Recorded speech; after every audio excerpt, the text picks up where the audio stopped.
Welcome back to MPA Production Stream. I am the guild leader from the music production arena community. Live stream I do Monday through Friday, 5 p.m. Eastern. Hey, and Diety in the chat. Good to see you. Good to see and Diety in the chat always. I love it.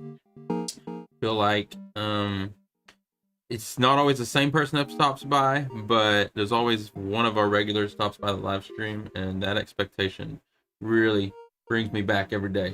Good to see you. All right. What are we gonna start off today in? Today, first of all, just realized I forgot to change the batteries on my keyboard here, so it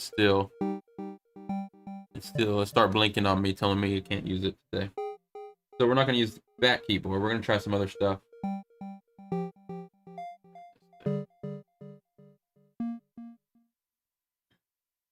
MPA Production Stream, if you're first time here, we do have a Discord. We have, wherever you're watching this live, you'll find a link to our Discord. I'll invite you to join us if you're a music producer. Also invite you to join us into our daily ongoing community collab projects. We have lots of collab happening, and I'm starting new collabs IDs daily, you know, titleless, little loop packs. They don't have a name yet. They just, whoever wants to grab the loop pack and collab on it, let me know. I'm uploading these daily. I'm about to create one right now.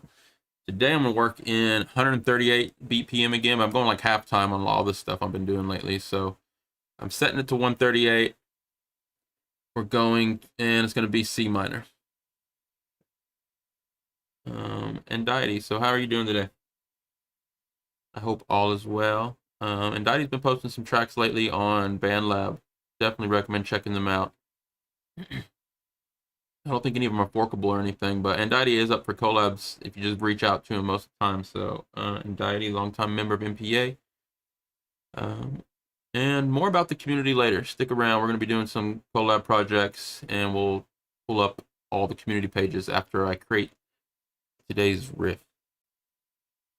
All right. We're live on BandLab still, and Twitch, YouTube, BandLab, Twitter, even if you follow the Music Production Arena Twitter.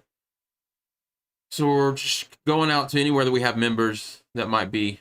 I wish I could stream to Instagram here, but they don't have it set up like that. So anyways, you can find us on any of those channels. If you want to engage with the chat, it's best to come over to Twitch or YouTube, because I have those chats integrated into this app right here that I can see it. So, all right, I'm gonna play this. I'm gonna turn down all the faders real quick because this is the last riff we did in this room. Oh, nothing happened. I gotta actually go in the room. All right, 138 C minor.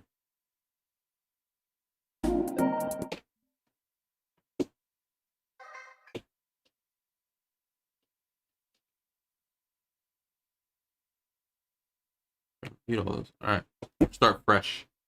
Fresh riff, always new idea. All right. I didn't really think about this one. Some days I wake up and think about what I want to do for a riff, and then some days I just completely wing it. That's gonna be today. All right, let's go. I do know I'm in C minor. Let's not start with the drum groove today. Let's start with perhaps put my headphones on. Let's try something a little more creative. I'm gonna open up this app.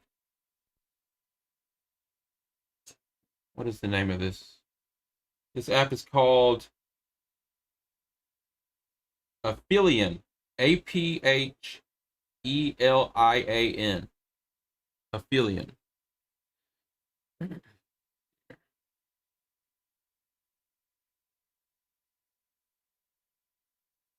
Right, I'm gonna try to clear this out.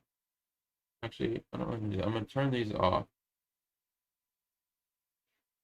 Off, off, off.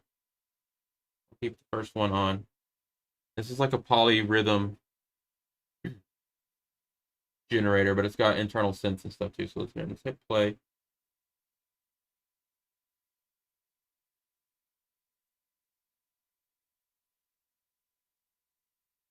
I'm 38 BPM. I'm gonna have to.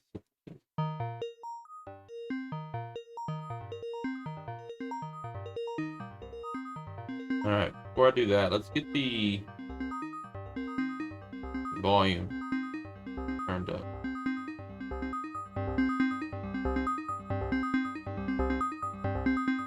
This just doesn't ever get as loud as I want. Only a couple apps are too loud. I'm gonna turn this up on the mixer real quick. Give me 1 second.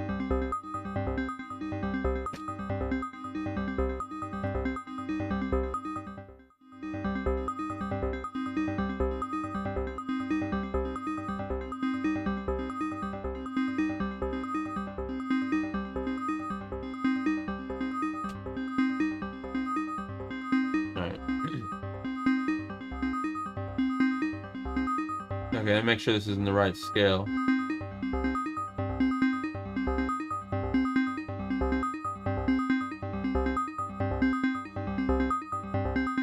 It is. Alright, so this little dot's going around in like a geometry shape, and whatever keys it rolls over to play, and I can change the key positions in the background with all these different patterns. I can slow the rhythm down.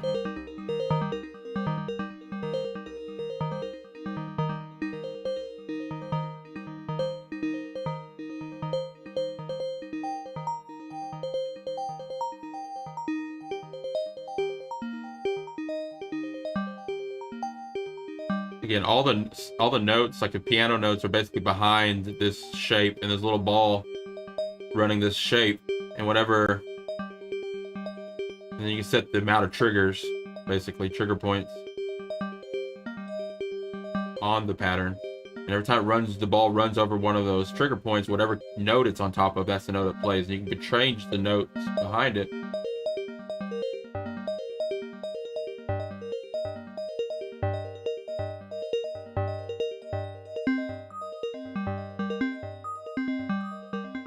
I'm gonna leave it on that for a second. I wanted something a little slower. Let me see if I can find something.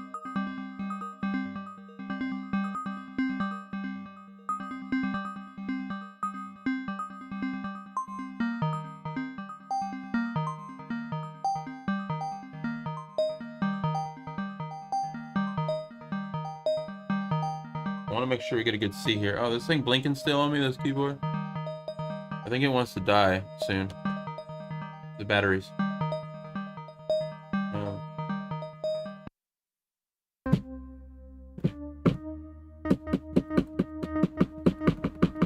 Right now it seems to be more on the major relative, which is that E flat. I want to make sure we really we start triggering that C, because we're going to C minor mainly today. So.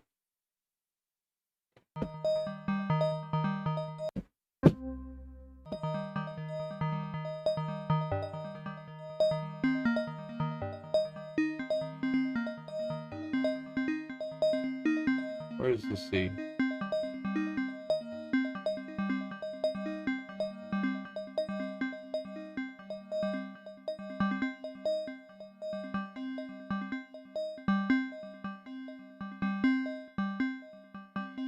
Kind of hard to see.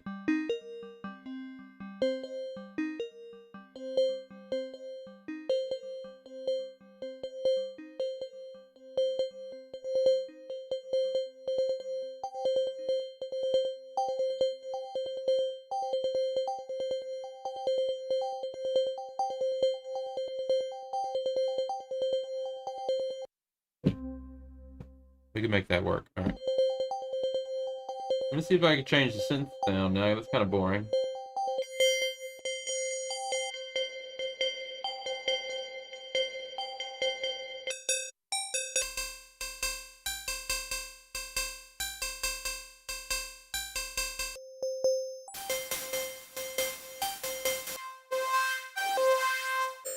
Once I record the sound into the program, I'll make it louder.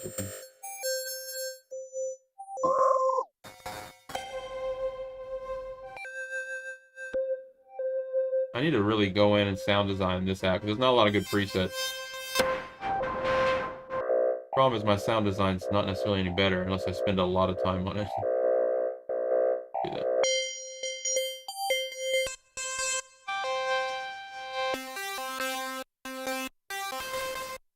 I really like the first thing we had. A lot of these are really basic. I actually got this app to use as a MIDI controller, not necessarily to use the internal sounds, but then I found out that it has this full-on generator, multiple oscillators. It's just, they didn't do a really good job driving the presets, no offense.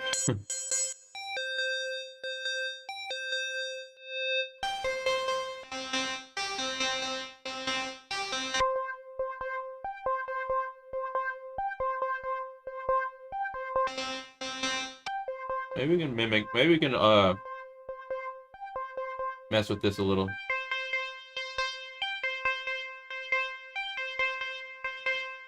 Make some noise.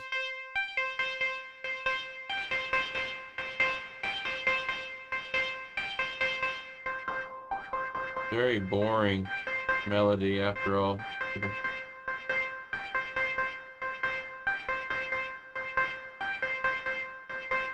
You know what? We'll make a counter melody with the second one over here.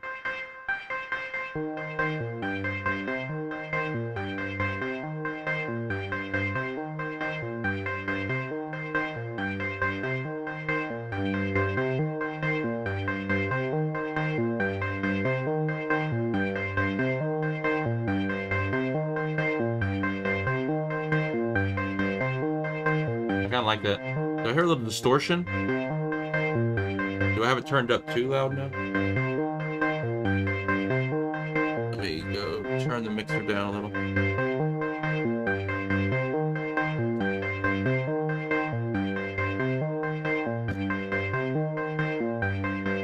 I backed off just a little. I can work with this. Let's start with this. Turn the metronome. 2, 3, 4. 1, 2, 3, 4. 1, 2, 3, 4.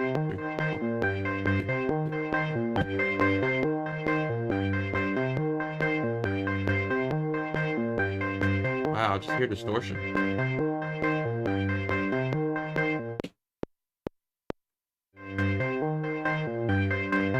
Alright, it's all distorted. I don't know why. Let's try again. I guess the signal's going in too hot.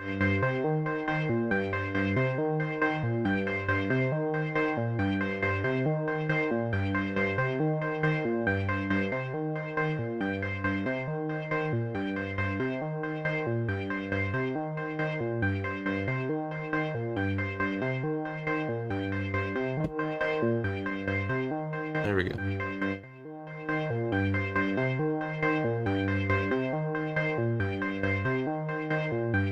Maybe it's louder than I think. I just keep hearing distortion. It clipped a little bit there again. Maybe my headphones are just turned down today. So I'm gonna add effects to this.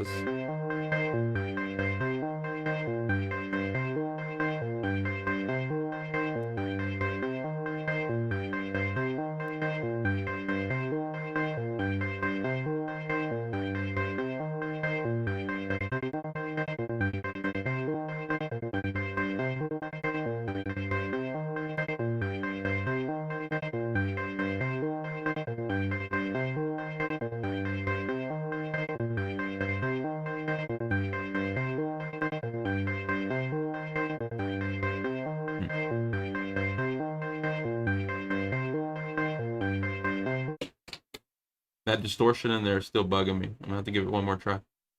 Maybe it's the synth here.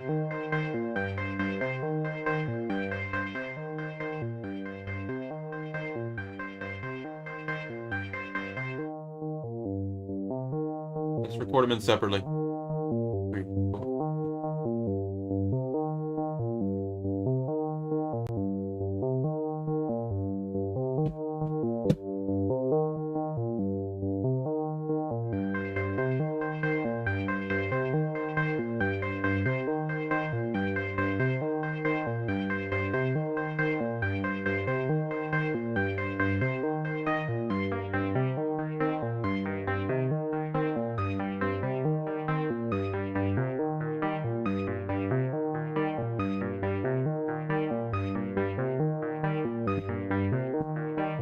I'm gonna move this around and then capture the loop after I move around.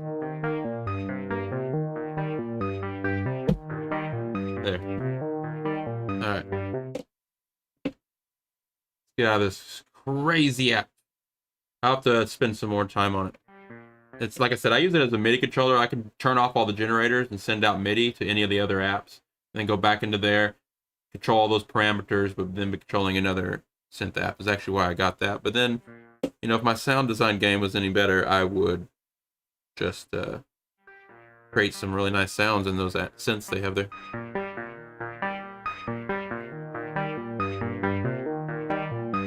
It's distorting, it clips, that stuff gets too loud. Let me turn up my headphones.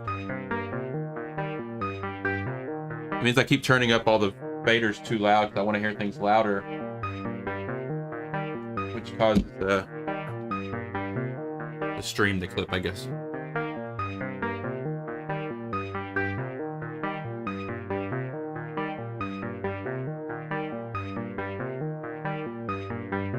We can work with that.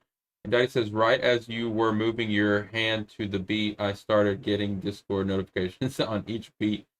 I have that power, Indicty, and it freaked me out for a second.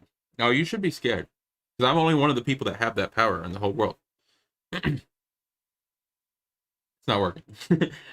I just tried it again. That's weird. All right. So I can work with this little polyrhythm thing going on. We gotta get a beat behind this.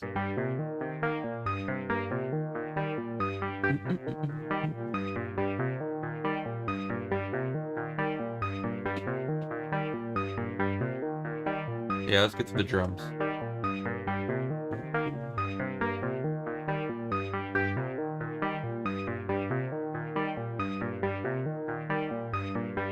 Oh, I pulled up the wrong app, but we'll just go with it.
Two, three, 1, 2. 2, 3, 4. 1, 2, 3. Why am I missing it? 4. I'm missing the count. 2, 3, 4. 1, 2, 3, 4. 1, 2, 3, 4. 1, 2, 3. 2, 3, 4. 1, 2, 3, 4. I keep missing. 1, 2, 3, 4. 2, 3.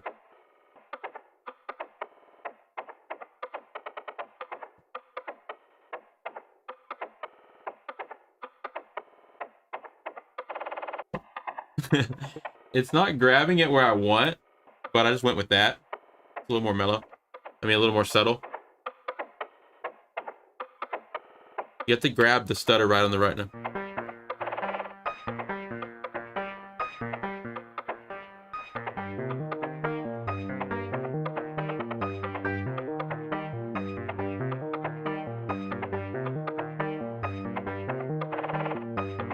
I want to add a little reverb to that little percussion.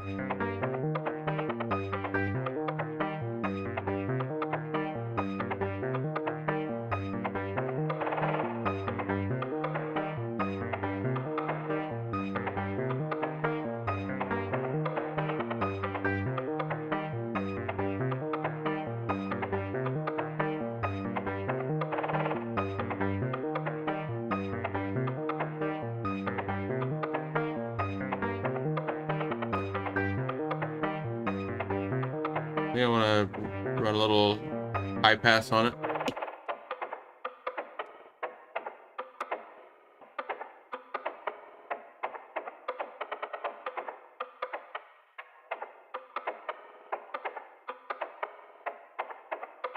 High pass, I'm just cutting out some of the lows on that.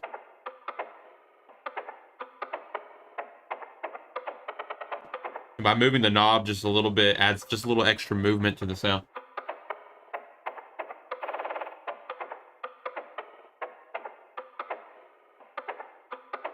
Reading the chat here.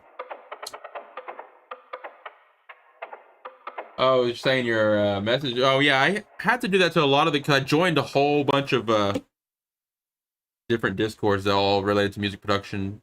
Usually, you know, the top YouTubers that we all know that do music production, and they have their Discord. Started joining a whole bunch of those, and then a couple of the other, like, you know, like the Reddit one, BandLab, and all that stuff. And yeah, my notifications started going off like crazy. That I just set every single one of them to like just completely. I turned them off, and I go and check the ones daily that I feel like diving into. You know what I mean? Those notifications are designed in a way that they control you. Don't let them control you.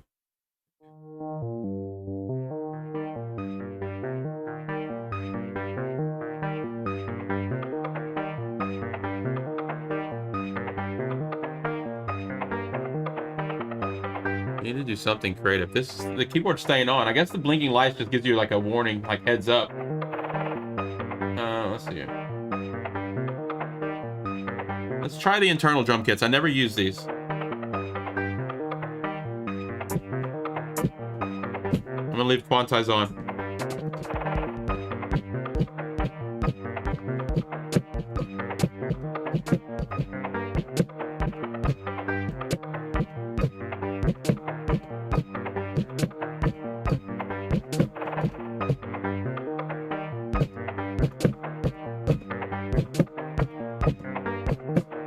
Keep missing the snare. Maybe I should turn quantize off.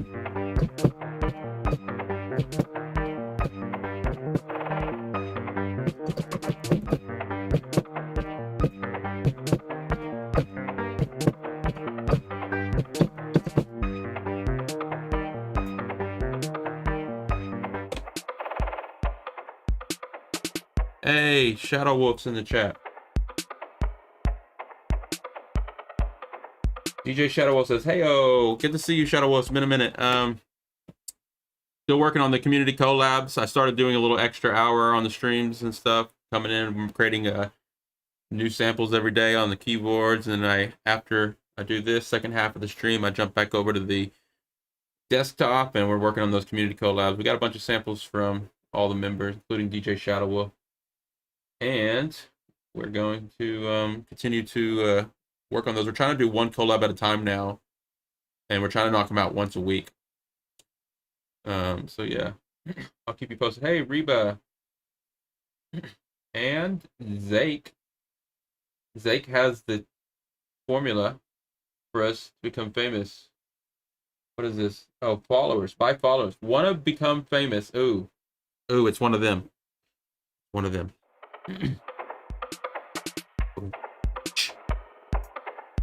I wish we got two mods in the chat right now, Reba and Untitled, but unfortunately y'all don't have mod control over the Restream.io chat, so it's just gonna stay on the screen.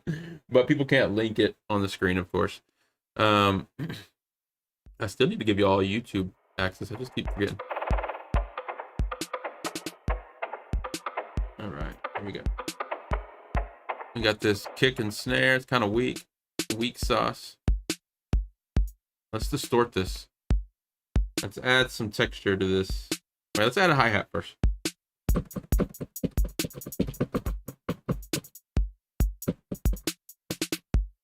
Y'all hear those keys, huh? They're really clicking.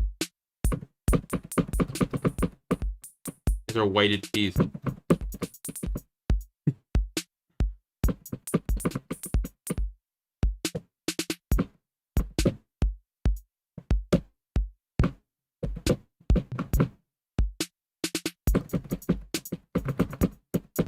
I don't like these keys for this. They're weighted. I like this for piano, but not.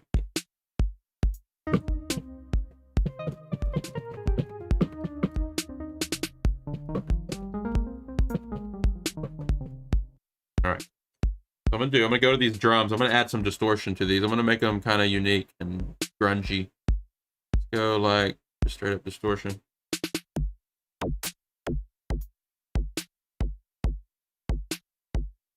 I like that.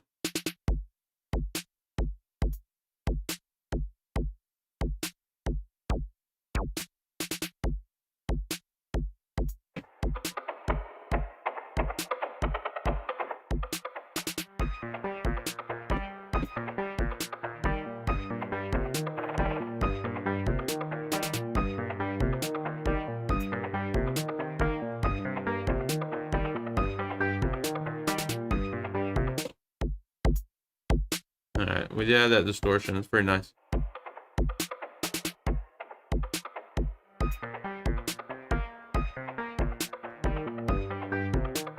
Okay, now I'm gonna take this little plucky synth and add some like buzz effects to it.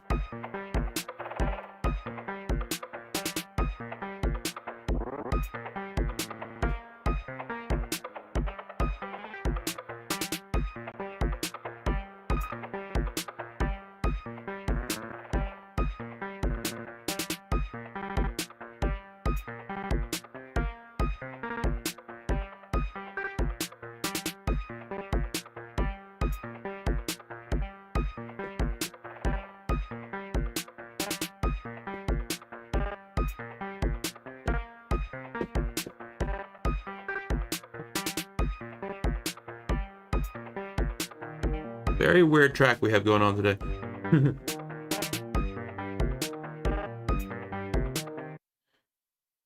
Shadow Wolf says, I'm working on a project myself. It's always good to hear. Got to stay creative. We got to look, as a creative person, we're most happy when we're being creative. Brittany Norton says, vark.tech. I just read anything that goes in the chat. Want to become famous? Buy followers and viewers on click. All right.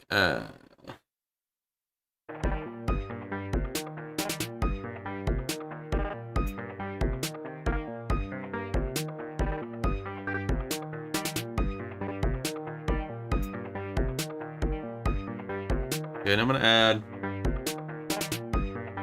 Okay, maybe I'm gonna try this comb filter.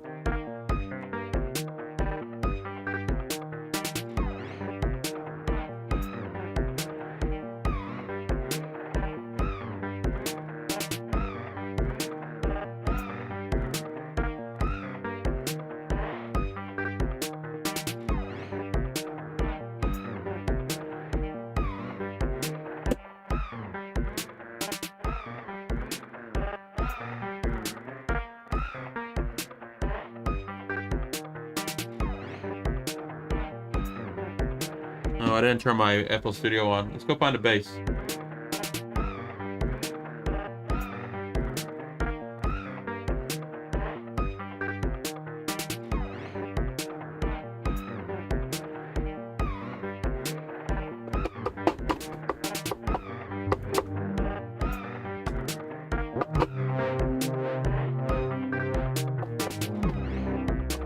I don't feel like this is really C minor.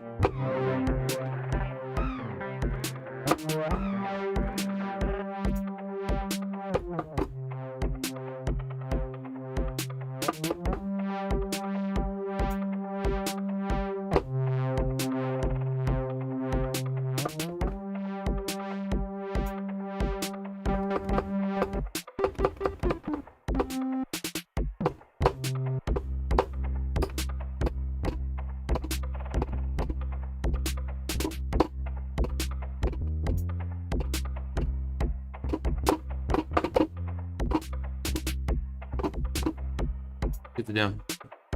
1, 2, 3, 4.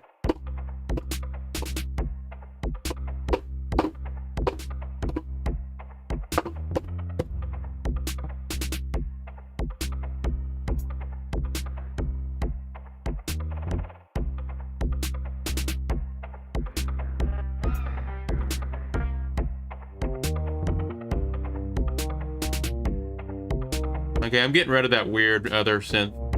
This is what I'm keeping. Trap music be like, says Untitled. This sound here.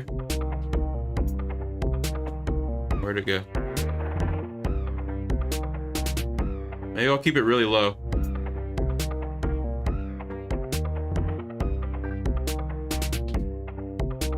I'm gonna turn it off for now. Oh, I got a whole bunch of new loops. It just takes me time to rename them and bring them over to my iPad. I don't like to just take the loops straight from Splice and drop them into my cloud folder. I like to rename everything a certain way, so it takes me a minute. All right. But that being said, I'm gonna pull up some of the loops that I got here and try to find another vocal chop. I got a whole bunch of new vocal chops that I want to drop in here.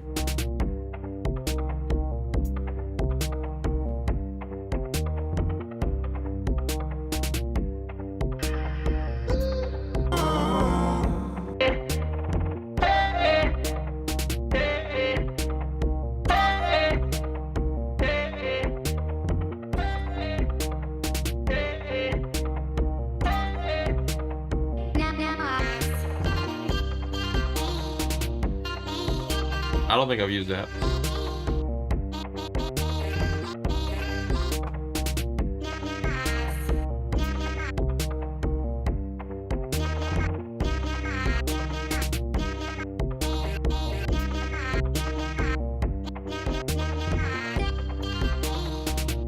Okay, yeah, it's definitely gonna sound like trap if you do that. Vocal chops, yeah, I pretty much try. Maybe I won't try always to add vocal chops, but most of the time I do. I feel like that's a key. If I don't have a vocalist, I find like the vocal chops is the next best option.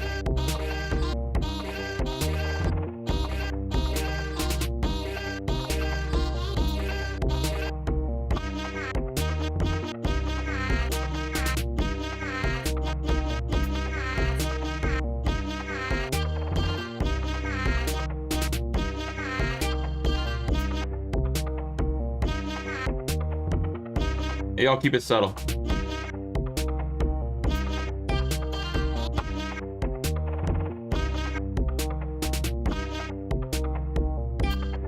Hey, y'all do.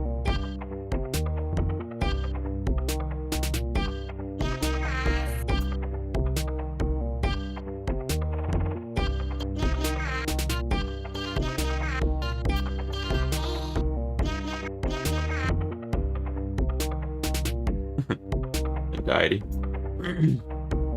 No, I got you. I was just noticing that I do always go straight to the mood.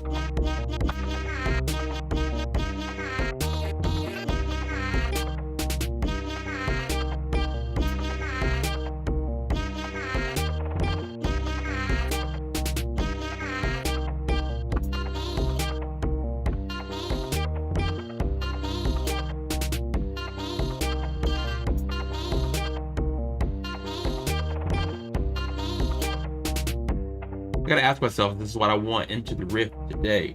These, like this. I think I'm gonna add it and then try to add some effect.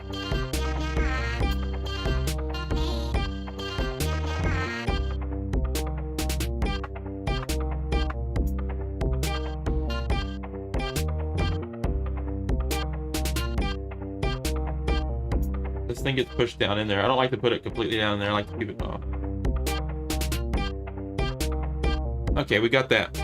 Let's add a little bit of delay first.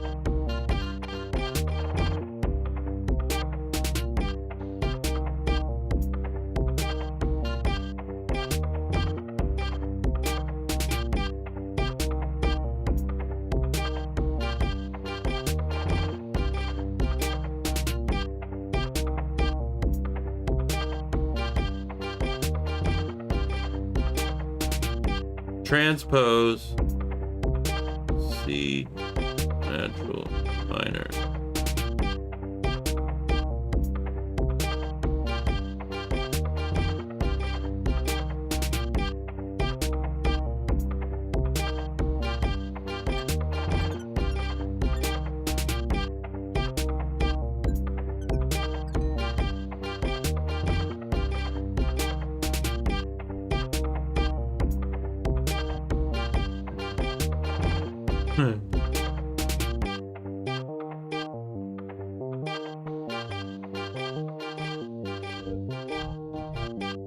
Sorry, I don't know a lot of the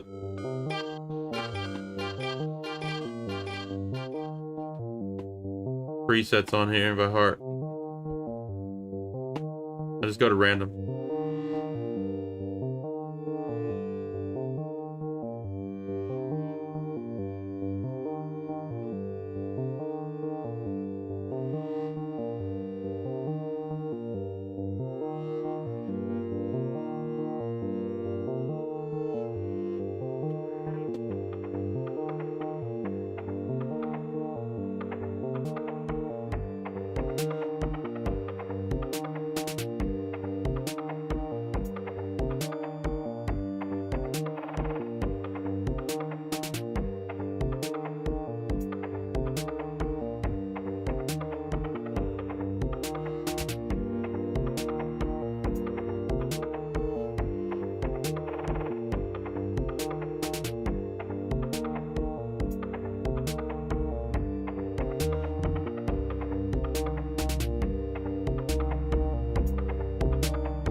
I'm gonna add reverb to those vocal chops.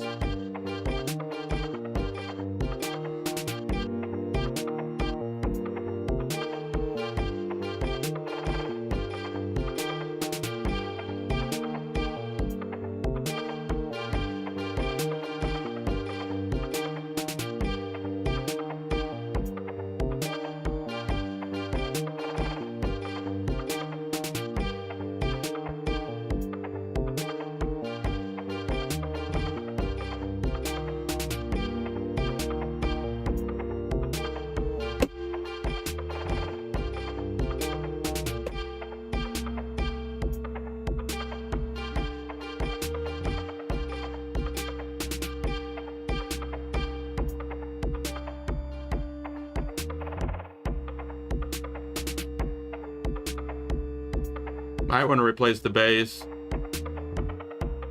See if I can get a lead in.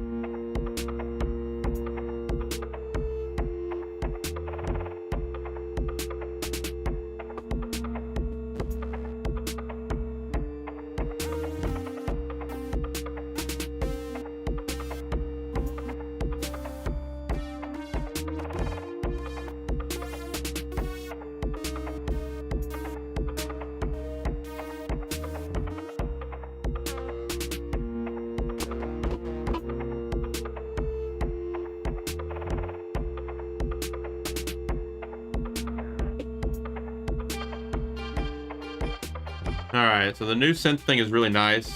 I don't know if I even did it in the right key always. The problem with that app that I always did the same thing yesterday. I don't know if I'm setting the key right on there, and I always go and either that or I'm like playing like a different mode of that scale and the root doesn't really land where I want it. I'm also going to run a low pass on these vocal chops.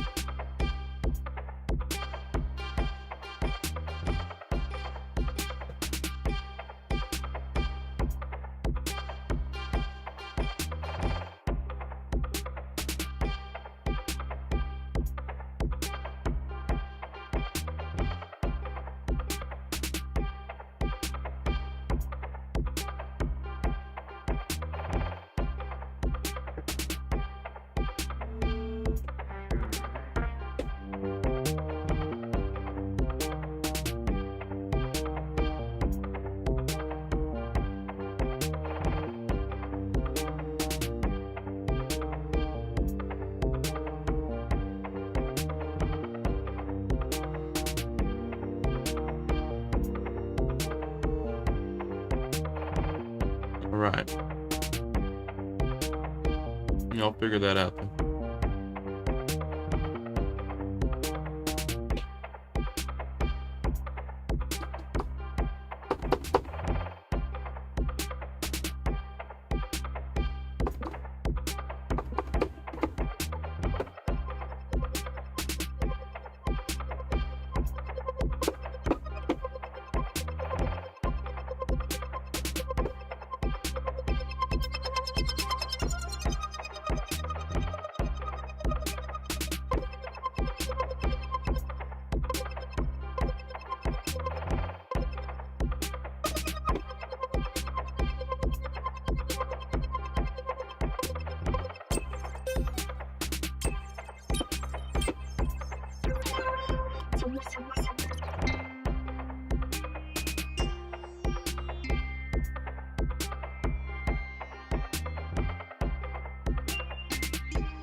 All right, what I need to do, I take my time first of all. I'm kind of rushing now. I need to get. I want to figure out this. I'm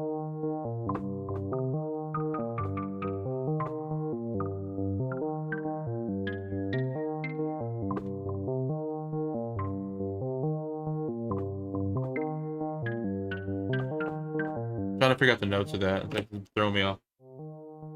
Boom.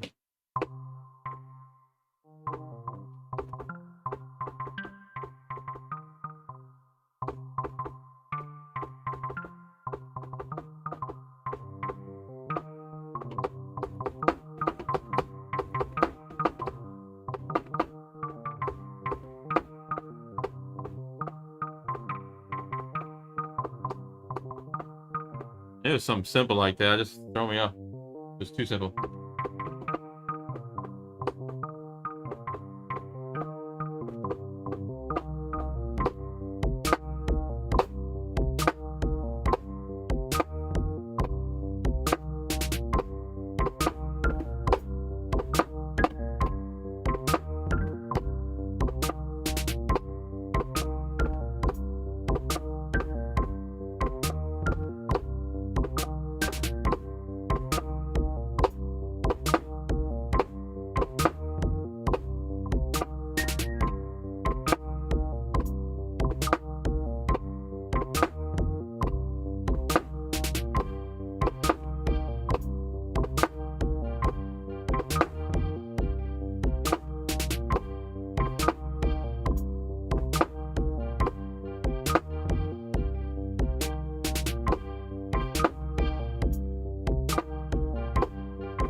The little first thing I ever added to this boom, boom, boom, boom. It gets a little repetitive and annoying, but it adds a vibe.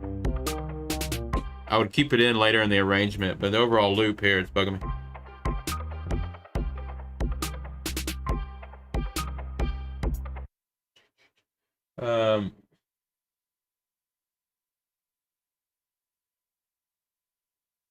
And Daddy's cracking down these spammers. Varktech, appreciate that, Andidi. Yeah, I don't know what that means. I appreciate you removing that stuff. You know, the short time the bots are in the stream, I guess, helps the placement on the. It moves it up a little. You got 5 streamers right now, and like 2 of them are bots telling us to buy followers. Much love to all our viewers. They come in. We get a lot of replays. That's what I like. I focus a lot, even though I'm all about the live stream and interacting with the people that show up, and while I'm focused on the music, I'm always thinking of the replay quality of the stream, because we do get, I think, which is really neat. We get decent amount of replays. I mean, it's not a lot, but it shows like an average. You just look back at the Twitch, you'll see what I'm talking about. You know, the videos will average a good amount of plays. I'm happy with, and motivating. I mean. But the live stream, most of our live viewers come in from the band lab. I haven't checked in over there. Let's do a quick check in on band lab. We've met a lot of new members on band lab by doing the live stream over here. I'm going to continue to do it. We also post everything I'm creating right now. I'll just post it on band lab as well. And so if I create any samples that you like, hey, Stitch in the chat, BandLab chat, I see you there. If I ever create anything you like here on the live stream, I upload it pretty much immediately, the day of or the day after. I'll upload the samples to this BandLab page. This was yesterday's here. So you can always find, you got yesterday, the day before, and all the projects we've been doing here. Got our community collab project going up. Sorry, when I'm looking at the phone over there, I'm pointing my head away from the microphone, so that's why it drifts. One of my favorite streamers uses this Audio Technica headset. Excuse me, headset mic that I want to get. You know, it's like a big microphone and goes all the way down, like right in front of his mouth, like catches all the audio, and you can move your head in any direction. Doesn't matter, because that mic's moving right with you. And then they're Audio Technica, so you know, hopefully they're pretty decent headphones. Anyways, who knows? I want to get a pair, try it out. I mean, I'm just using some cheap DJ headphones for this right now. But when I usually jump over to the desktops, you know, I use my DT770s because I'm really used to mixing on them. So who knows?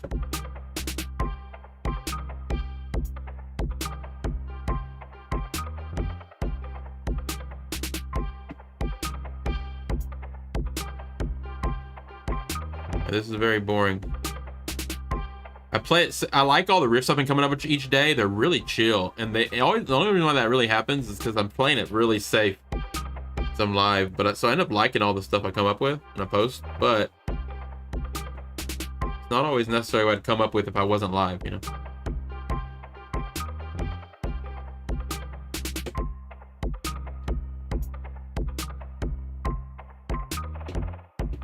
Gotta add something up.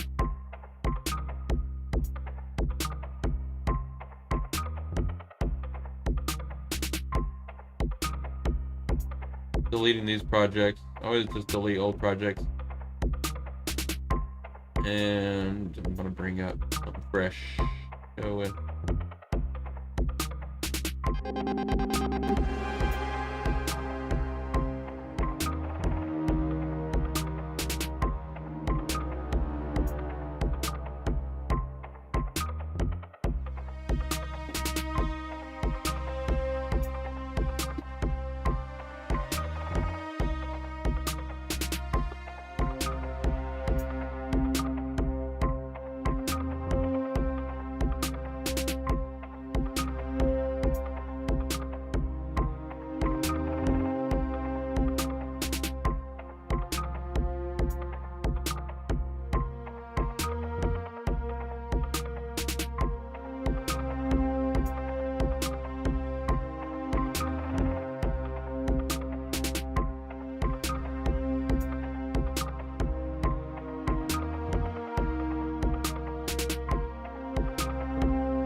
Again, playing it really safe. We'll do some more groovy stuff at some I mean, like upbeat stuff. I'm gonna take these 2 string patches, I'm gonna blend them together with some effects.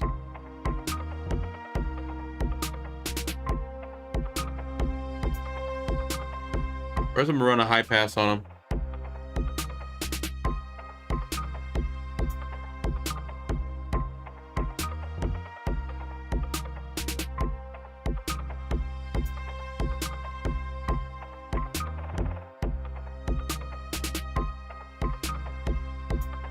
Camera's off.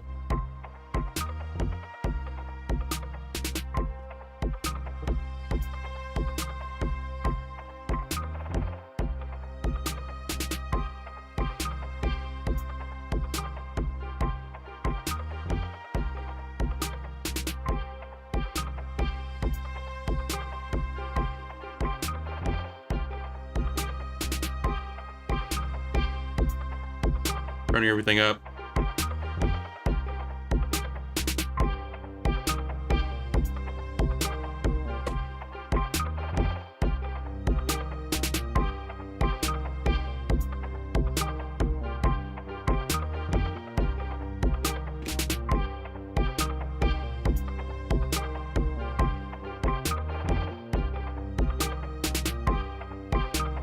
And put some reverb on those strings now, I guess.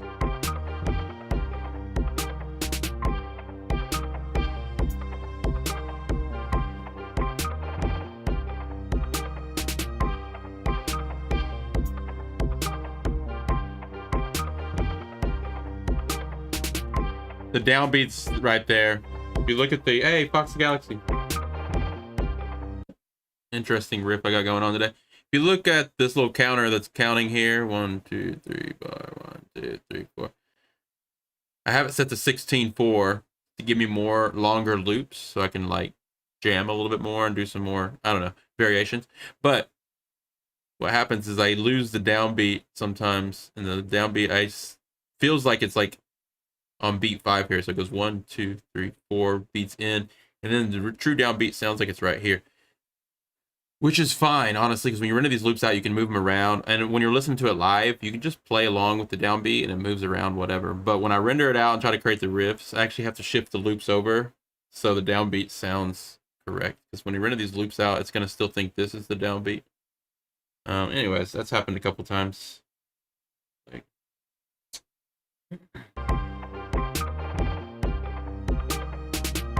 Let me get my water. It's right behind me.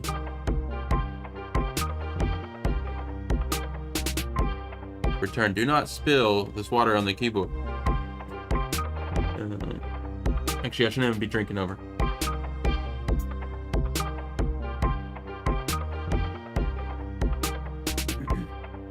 All right. Hydrated. Now that I'm hydrated, let's finish this rip off. I mean, it's only got one free track here. We really gotta, whatever I add here needs to be the, what really, I don't know, makes the track. What do we got here?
That was an accident. Now I gotta start over. I hit this drum loop. That was a that was a cool one.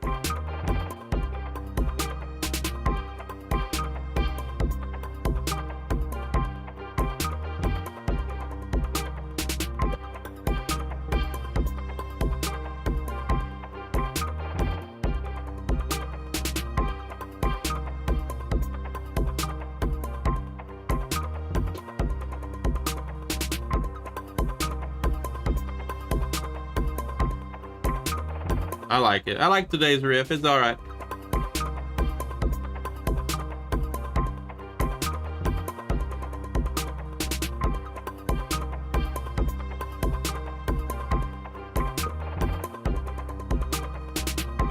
Yeah, that's today's riff.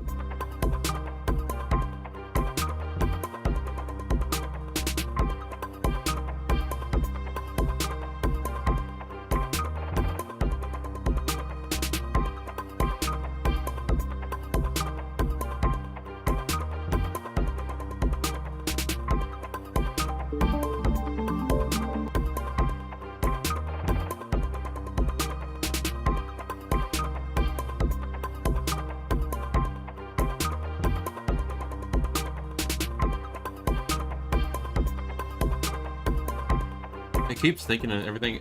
All my apps keep thinking it's at 137, even though it's 138. Weird. All right, that's the riff for today.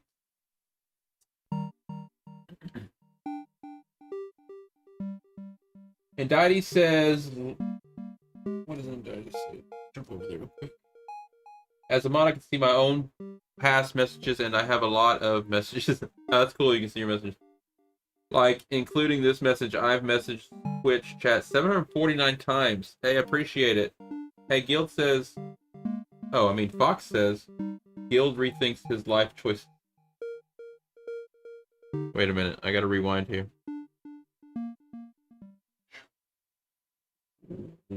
Fox says, water spills on keyboard. Oh, stream ends. Guild rethinks his life choice. Yes. That's exactly what would happen. In fact, I would wonder why I decided to put the drink on camera just to show everybody, at the risk of spilling it on my keyboard. But then I've said this before, but one of my biggest pet peeves watching like streamers and anyone on camera is when they put their coffee cup or their drink right next to all their high dollar gear.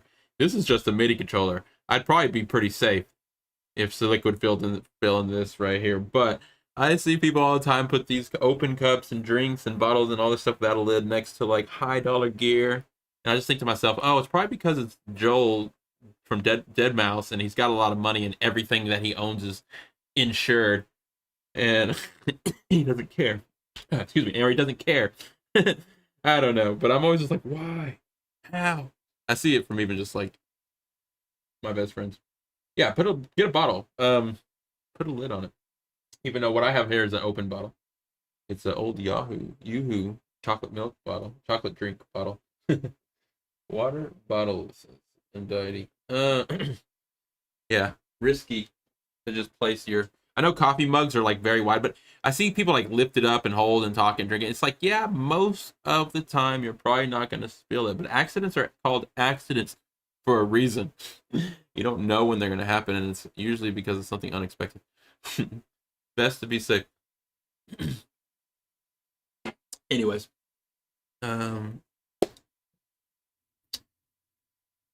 Okay, I'll play the riff one more time. This is what we came up with today. I'm going to jump over to the desktop here in a second, and we're going to start working on some of our other collabs. Let me hit play. Ooh, that's not play.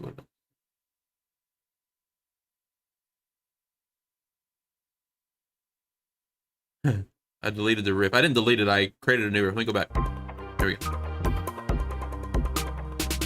Whoa.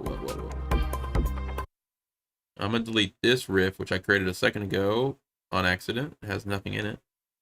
I'm going to jump back to the riff of the day, which is this.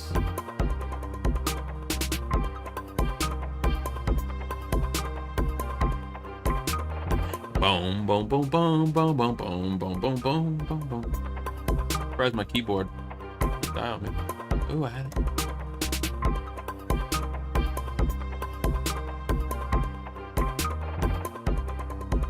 I just figured something out. I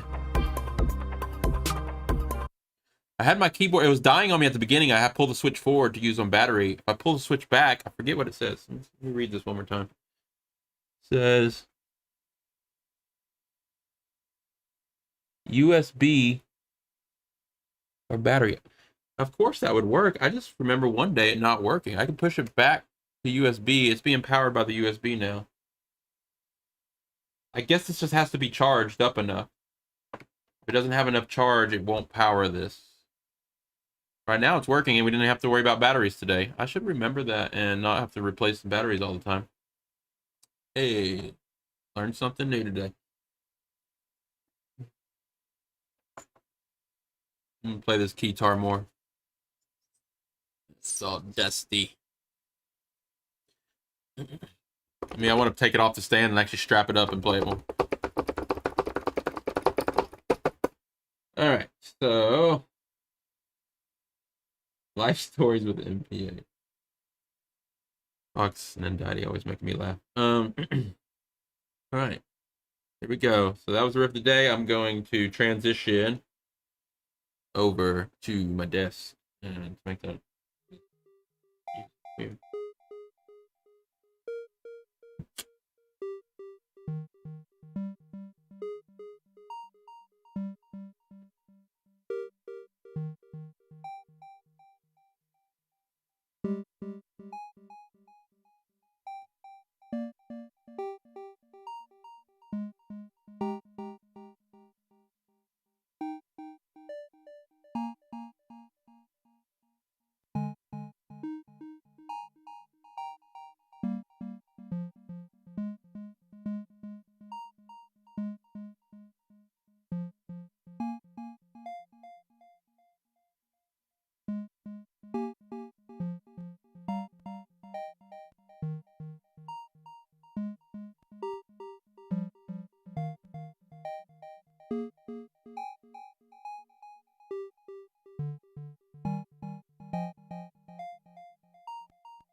All right, I'm back. I am back, and just making sure we're live everywhere. A second ago, it showed this that we were offline. I've been updating the Music Production Arena playlist.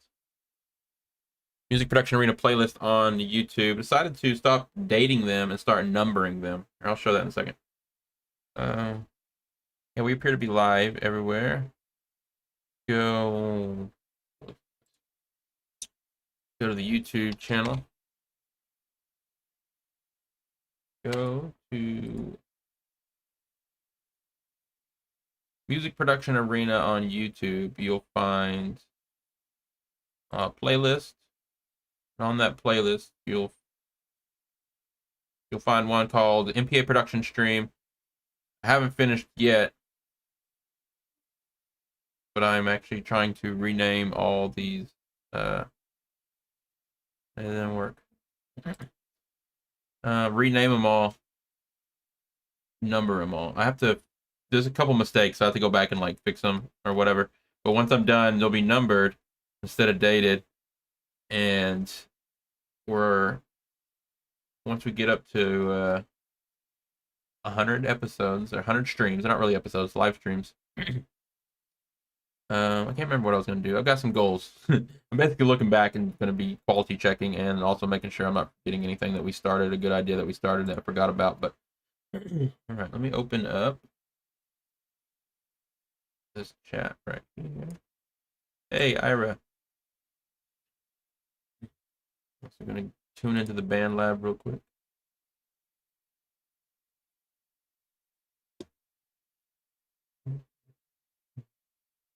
Ira, we started working on your samples yesterday. Okay.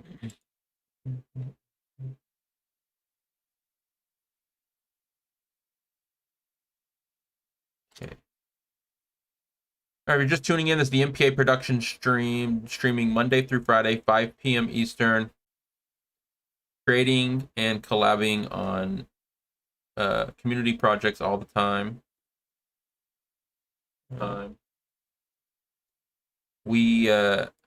I just created some new samples I'm going to upload to our band lab page, and we're going to now jump over to work on a larger community project that we have going on.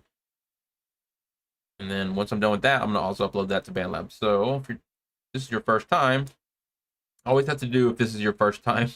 Sorry for the people that show up every day. If this is your first time, though, I do want people to know what we got going on here. So we do community projects. Here's our document that documents everything. This is our document that documents everything that we're doing. We can see that we're working on our current collab here. We just started this week. 80 beats per minute, F major. We did a little bit of like mixing yesterday on the samples. Today I'm going to try to arrange out the track, some kind of skeleton arrangement. We're going to always be looking for more samples to add where needed. This is the collab we're just finishing up. I decided to always give it one more week offline. Like, we'll finish the track. We did it with Pulse. So I finished Pulse, and then it took me another week to get it uploaded because I needed to take a little bit of time offline to mix and master and finish it up.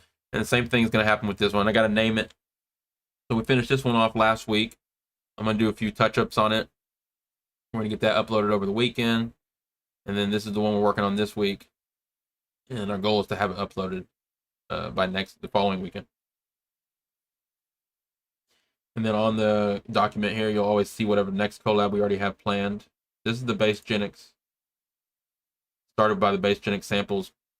And we've already added a whole bunch of other samples to this project too. This is going to be a fun one here. So the next collab we're going to be working on 155 beats per minute, F minor.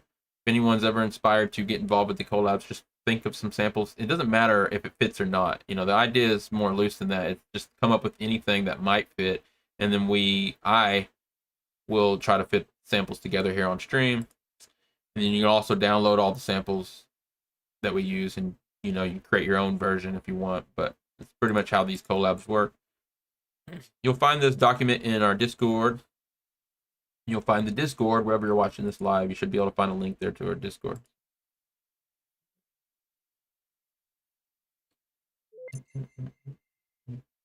We got 2 heys from Ira. Hey, and then hello, Ira, and then hey. Because you sent it twice, because then first you said hey to everybody, and then you said hey directly to Indiety. It makes sense.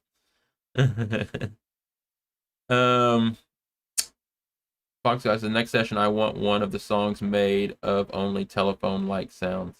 You send me all the telephone sounds. I'll put it together. I can do the daily riff, come up with a telephony sounding track. I've got an effect that I can use for the. All right. Do a couple things here. Maintenance. Pull that up. Yesterday, there was a good chunk of the stream where y'all couldn't hear the FL Studio because I had this muted. Someone came in and told me about it. I was like, well, thanks. Because I was probably streaming for 20 minutes just talking away and thinking y'all could hear the music, but no one was like tuned in at the time. Alright. You know what I haven't done in a minute and I feel bad is the Amino. I haven't been checking in on Amino. I check in there, but I haven't like checked in on the live stream or anything, and haven't done much in the Amino. What do we do with this Amino? That's the question. Like, I don't want to abandon it. I'm not going to abandon the Amino. For those that don't know, this is where we got our start as a community, was on this Amino platform. And the Amino community has died pretty much completely, but I heard the app Amino, and I don't know if this is true, but Amino, the company and app, is just like going in the wrong direction, I guess. I don't know, just dying, I guess. But I don't know if that's true. I do know our community kind of died for whatever reason. We spend more time on Discord now, but there's still people that come over here and post, just probably because it's just in their routine of places to post. But what do we do with it, you know? Because we've got, you know, I'm the leader over here. I don't want to abandon it. That'd be weird. Do I continue to post on it and just use it as a place to showcase our pictures and post on live stream like this and stuff? I haven't done that this past couple months. What do I do with our Amino? I don't know. I'm gonna think of something. Maybe we'll do. Maybe I don't know. I might just change the whole thing. I want to clean it up. I kind of just want to get rid of all the chats except for the main chat and the collab chat. Maybe just have like 2 chats or something. And I don't know. Just make it a little bit more. I don't know what the way to say it, but just a little bit more controlled, I guess you will, if you will. Just to keep it, you know, if you come there, you know, there's not a lot of people there, but if there is anyone else there, you know where to find them in this one chat that we have there or something like that. So, I don't know. I'll close that out. Let's not worry about that. Close all that out. But you can find us on our Discord. We invite everyone to join us. If you're a music producer, definitely come join us on our Discord. You'll find that wherever you're watching this. And on the Discord, you'll find links and information about these ongoing collab projects that we have. And you'll see a reminder of our event, links to the live stream, there's a place to post tracks for feedback, place for promo channel. Speaking of promo channel, I posted this in the promo channel. These are the daily riffs we've been coming up with. Loop. They're loops. You know, you can open these up. You can go into them. You can download the stems. Each one has, you know, the most 8 loops in them. So free samples to download.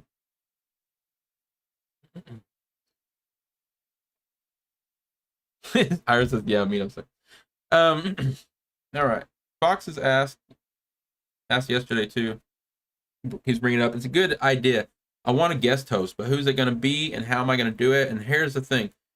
I want the people, the guest hosting. Okay, so remember the live stream. Now, I've just been thinking about it. I'm trying to think of the best format. We're definitely going to do some guest hosts. Well, not replacing me for the day, more than just guest hosting along with me. But there's 2 ways I want to do that. One, me and Ira talked about, I want to do like just like an interview where I can just bring on like a segment, maybe on Fridays, where we just like interview someone and talk about things and maybe work on a little bit of music. So we want to do the interviews, but that's not really the guest host. The guest host that I see in mind, it could happen any day. I'm just trying to think of a good way for someone to be in here with me talking while we're working on music and be able to see the stream in real time. Because if you're watching the YouTube replay or wherever you're watching from Twitch, it's always like a delay, 15 to 20 seconds even sometimes. So it'd be kind of weird. And and then for me to also stream over to like, Discord wouldn't work because it's different sound cards and that'd be like dual streaming on my computer and my CPU. So I've thought about that. So I'm just trying to think of the best way to guest host. The guest host could just talk and not really be caught up to in real time with what I'm working on, which would be fine. You'd be in real time with the chat, I guess. And I'm thinking of the best ways to do it. I would probably just use Discord. We can create an event on Discord here. Under the events room and stuff. You can have people posted on there. I don't know. Like I said, it's all about, because the biggest thing is holding me back from figuring out exactly how I want to do it is the latency in the live stream. But I'm gonna figure it out. Why, Fox? Do you want to be a guest host? Who can we get to guest host? I bet I can ask Retrograde to come on one day. Radium said she wants to do it already. Diana goes to bed when we start doing the stream, unfortunately. Who else? I mean, I know I could ask everyone, and we'd probably get a whole bunch of people. But I've got a couple other. I got a couple other rules, if you will.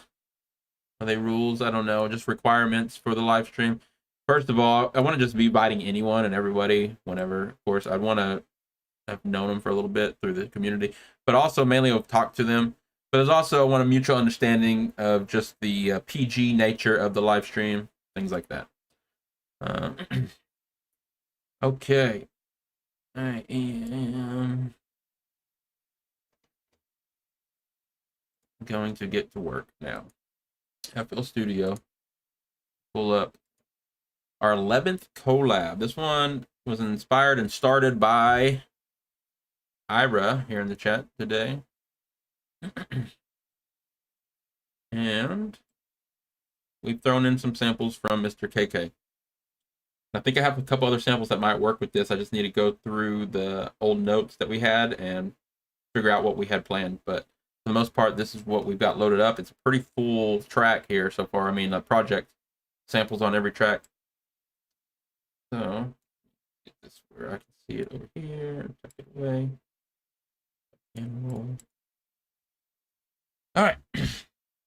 All these samples at one time kind of create this huge wall of sound that, you know, doesn't, your first impression is like it's almost too much at one time, which it might be.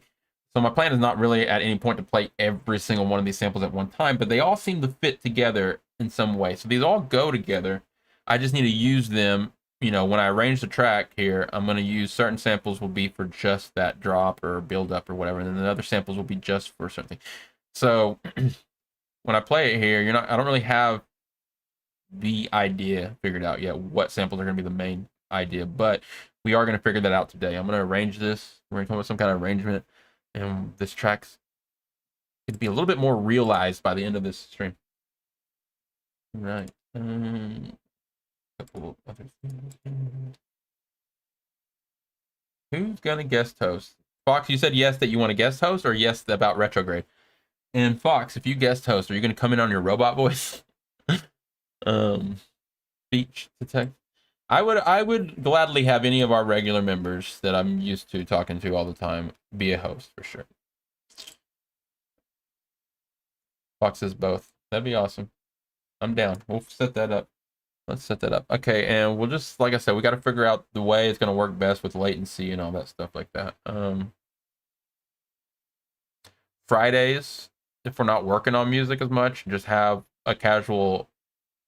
So, okay, I talked about, I did talk to Diana about turning the feedback stream into a podcast. They didn't want to. They actually, Diana, she still wants to keep the feedback stream. We just got to, I want to get more submissions. I feel bad because I know Diana wants. It's not that even without getting enough submissions, Diana wants a variety of submissions. Diana would like to see a bunch of new members submitting, members that we haven't listened to already. So it is neat that we get the same people submitting all the time because we get to like see that growth and that journey as people get better. But the problem is Diana's does one that does the live stream, and what she's always kind of hoped for is that we would get like new things. And I don't know what it is. I think it's just the way it's set up and how far it's spread out. I don't know. There's multiple factors that go into the fact that we don't get that many submissions and stuff or whatever. But that being said, I suggested maybe turning it into something different, completely like a podcast or something like that. But they said they wanted to go ahead and keep the feedback thing the same. They suggested I do the podcast, and then Diana would come in and host, guest host. But see, I don't have time to really do that right now unless we did it on Fridays. Maybe we make Fridays a podcast day, but I just really not set up mentally like to. What I mean by that is like I don't have like a plan for like an actual segmented out topical podcast every Friday. It would be very casual and loose, and that's kind of scary to me. But that would be the day to have guest host on. I would like to make Fridays a little bit more something to look forward to. Like, okay, the stream is always kind of good or whatever, and then Fridays you can always expect something that's Maybe a little funner than the rest of the streams, just to look forward to it each week. But I don't know.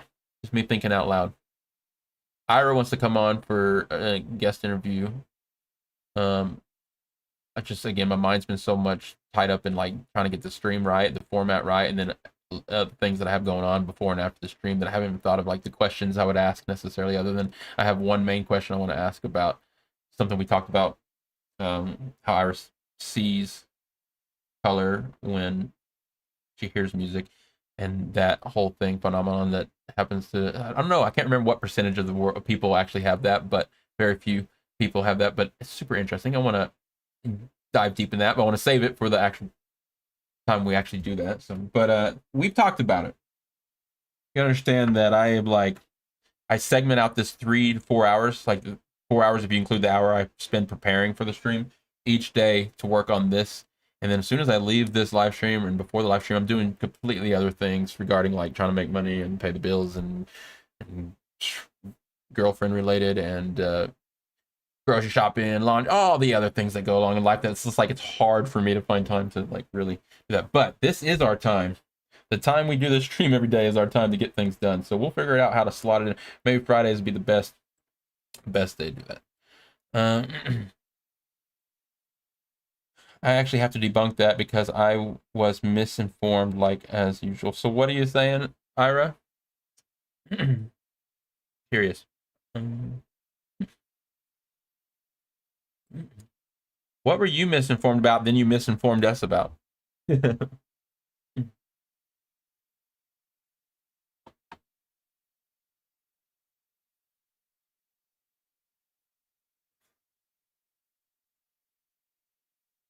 Okay, I'm ready to hear this. I'm gonna put my headphones on. If you're watching from BandLab or Twitter or somewhere else that's not being brought into this chat, I invite you to join us on Twitch or YouTube or even DLive, because that chat is integrated into our little box here. I don't want to, if you have a question you don't want me to miss or whatever, you can always message me on Discord to Guild1000.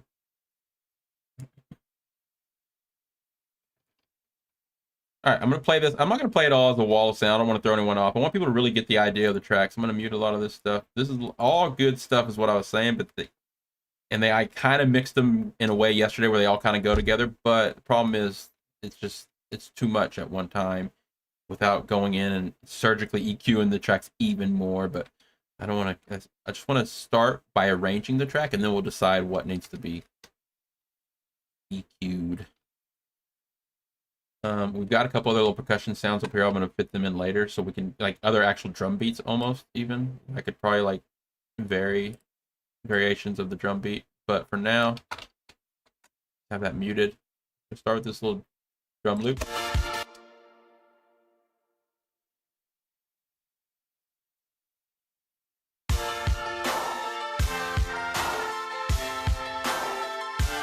So I picture this being like the main chorus, but like the end of the chorus, like the hook,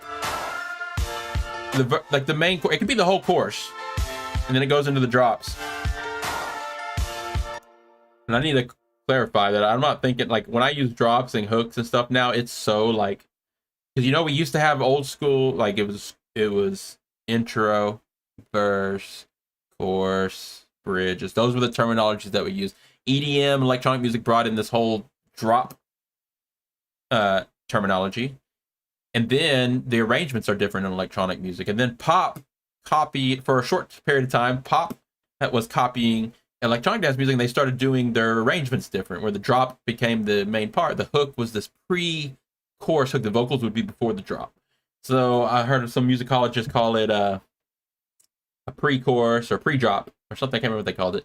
Their own little name for it. Anyways, I got all this stuff. Well, I very much have shifted back to, depending on the genre I'm working on, I'm not really thinking of it as drops and stuff. I think of it as verses. Like the drops to me are verses, and then I got the hook in the chorus, which is like the hook. So I'm thinking of it in different ways, definitely. So I just want people to know when I say drop and hook and chorus, it might not be exactly what you're thinking. I'm not going to do like this big build up to a drop and make that the big thing. It's not what I'm thinking here. I'm thinking more like verses and chorus. This being the hook being the chorus. Hooky chorus. And then I want to like break down, build up into the drop, which is really a verse to me. Verse 1, verse 2, verse 3. Those would be like drop 1, drop 2, drop 3. At least with this song, that's what I have in mind. Okay, so what we're listening to here is we got this piano from Mr. KK.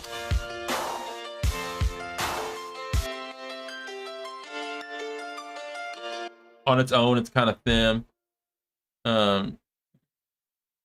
Post-chorus, well, okay, so Reba's asking, well,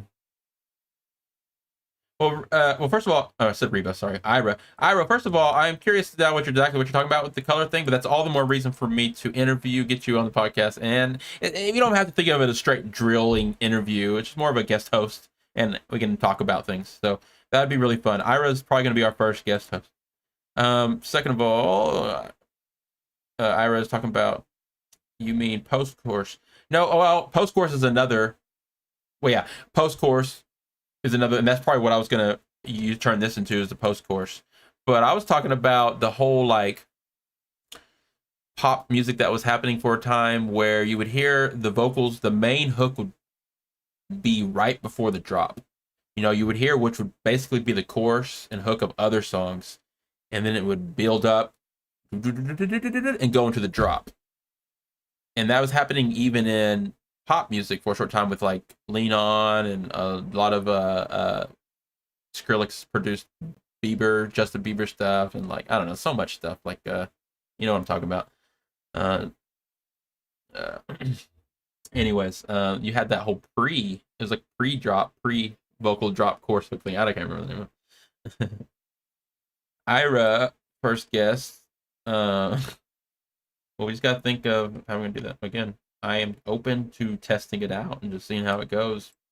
Ira, you would be watching on YouTube. This is how we do the feedback stream, but it's we can do it because of the way Diana does it. But on the feedback stream, me and Radium are watching the stream on YouTube with everyone else, so we're seeing it a little bit later. So Diana's always telling us behind the scenes, telling us, hey, the song's about to end, or okay, we're clear, and stuff like that. So, but the problem with doing it on the production stream, I would really like to have someone here talking while I'm working on music, and they could be talking about whatever. So you have to, I mean, not every single person is going to be the right choice for this, honestly.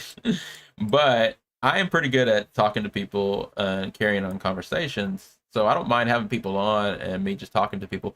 But I would like it to still flow. Like, it'd be cool if we still worked on a song, worked on FL Studio, and we talked about it together, and we shared samples and worked on the track together even. But the problem I'm seeing, it's not really a problem, it's just a little bit of an annoyance, is you're going to be seeing the stream a little bit later. So we're going to have to get really used to, like, if we're trying to talk in real time with anything that we're actually looking at, we might have to think. But our voices will be in real time.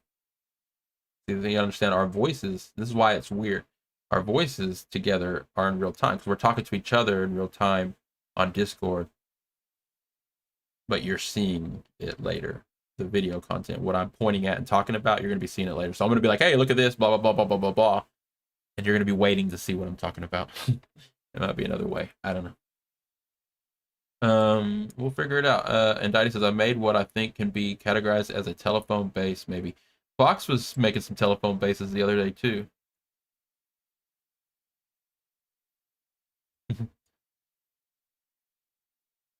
Fox, come on with their real voice reveal. Hey, CJ in the chat. CJ, we're talking about the potential in the future of us having some guest hosts on, and the best way to do it. There's a couple of different ways we could probably do it. I'm probably not thinking of the best way. Probably could do it another way. We'll figure that out. So CJ, how are things going? We are, CJ, I did release something with your name. Hey, this Bark text keeps coming back, and this time it's on YouTube. Was it on YouTube last time? I don't remember. Hey, CJ, I want to show you real quick. We just did put out a song that you had one of your samples in it. See, I'm pull it up here. And I didn't post it on SoundCloud. I guess I need to do that still. What is Vartech? And Dottie researched it a second ago. All right, we have, so over here on a BandLab page, CJ Kamikaze, I released Go to tracks. There's a track titled Pulse. And it has your name on it. Because it has, I can't remember what's that. Honestly, I get so many people on these, I forget what is what. But if you dive deeper into the projects or go back and watch the video, you'll see exactly what. But here we got this track, Ski Lion, Dead Cousin, CJ Kamikaze, Subluxa, Fox of Galaxy. The track's all right. Some people like it more than I do. Let me go and play that, I guess, real quick.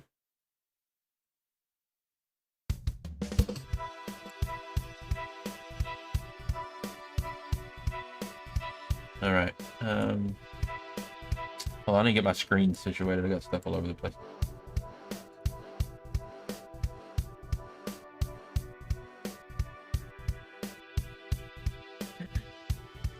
CJ says been busy at work. I got that. I get that. And Daddy says I knew it. Fox, that's spam comment.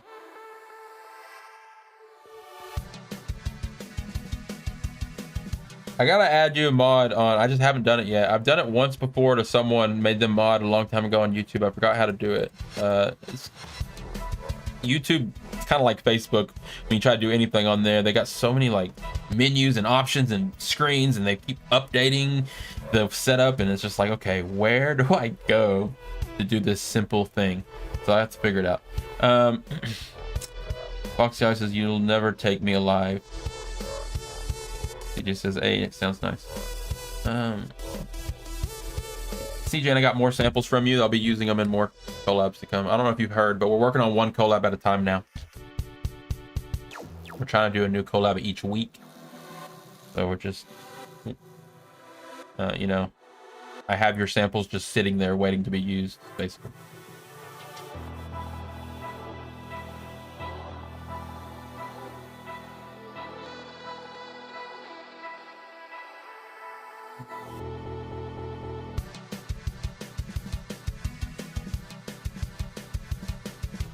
So I mean, yeah. So I mean, like like I've always said, I definitely want to put your name all over any track that we use your samples on. Of course, we'll have your name on it. But I'll try to remember to notify everybody once I release one. I'm gonna do it on SoundCloud, and I'll let everybody know. But you can always just check back here. This is where I'll be releasing them. It's on the Music Production Arena page. SoundCloud too, but of course, you know, SoundCloud will run out of space eventually. It's not free, so. Always come to BandLab and find it. Also on BandLab, remember, you can fork the project and open up the mix editor and download the stems, the actual stems too, so you can do your own version if you want. In here.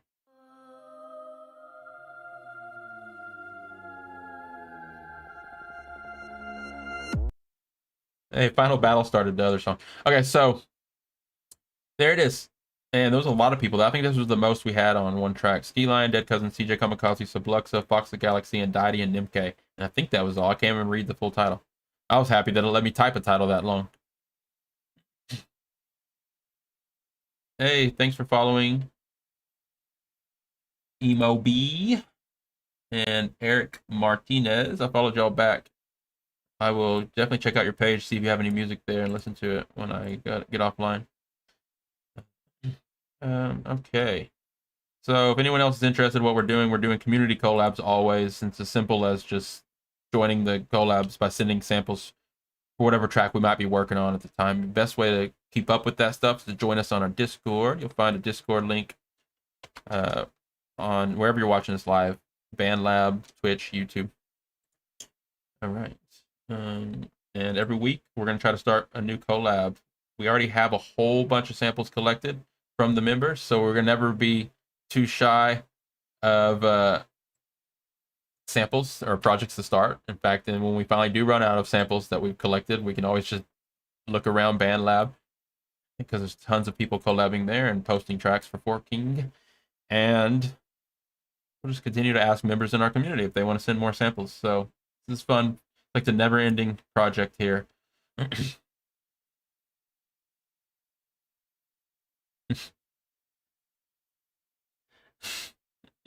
The Dead Wasp. There was another wasp that came in my room, and it was like a baby, and it didn't want to bother me. It just wanted to land and like check, like it like landed on me like 3 times, and I didn't know it. I just kept like looking over, and I'd like So, you know, just subconscious, like knock it off before I realized what it was. And it was like this baby bee, and it wasn't even scared of me at all or any threat. It was just like, hi, I'm a baby and you're new to me, and like everything's new to me. And it just kept like landing around me like, hey, what's up? That one I was not so scared of. I just wanted it gone, and it just disappeared one day. All right. That means the wasps keep getting in my room. That means there's probably like a way they're getting in outside my window. I should probably get that fixed. All right, let's get back to this track. We have the piano. Piano really sounds good. Oh, somehow deleted. Yeah, there we go. I like this vocal thing. It reminds me of something you would hear in I can't think if it's something it's reminded me of like Passion Pit, the group, or something you'd hear in MGMT, something like that. One of those groups.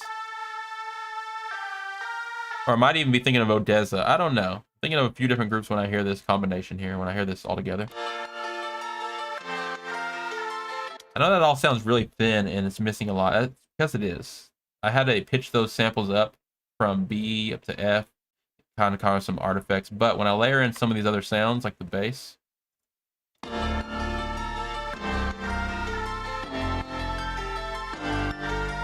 kind of helps that out. Let me turn that off. Turn the bass on. Let's try. Oh, the drums would help too.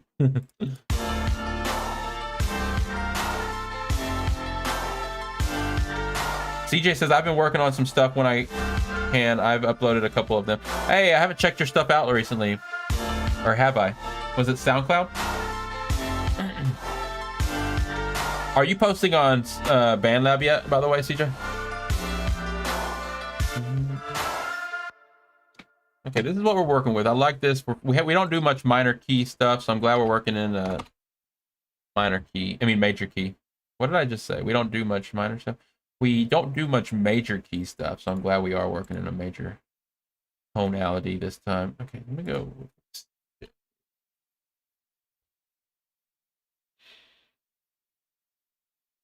Yeah, CJ, I heard this track. Oh, that was a year ago. So where are you posting your tracks, CJ?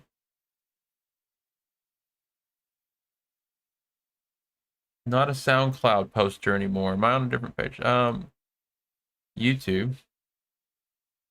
Spotify. By the way, everybody, just an update real quick and reminder, we are going to be creating our community support playlist on Spotify starting January 2022. It's just there, but I'll jump back over here. As y'all know, some of y'all know that we create community support playlist on SoundCloud. We've done that all year long, so we have 12 of them now. What am I?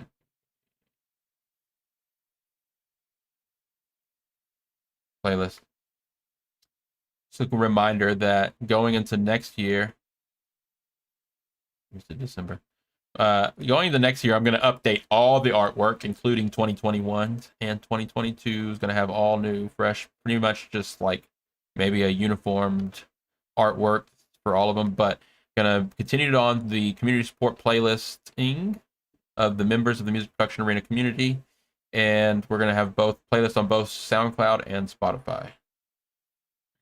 2022, look for the January 2022 MPA Spotify community support playlist. I will make sure to post all that stuff, information in the Discord.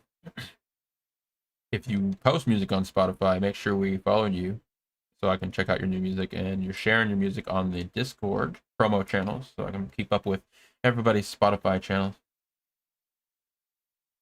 One of these years, I told myself I can't do it in 2022. I just love music way too much, and I can't do this yet. But what I have planned on doing coming up eventually one of these years is only listening all year long, only listening to music from members of the community. I'm talking about not listening to my favorite favorite producers as they release new music all year.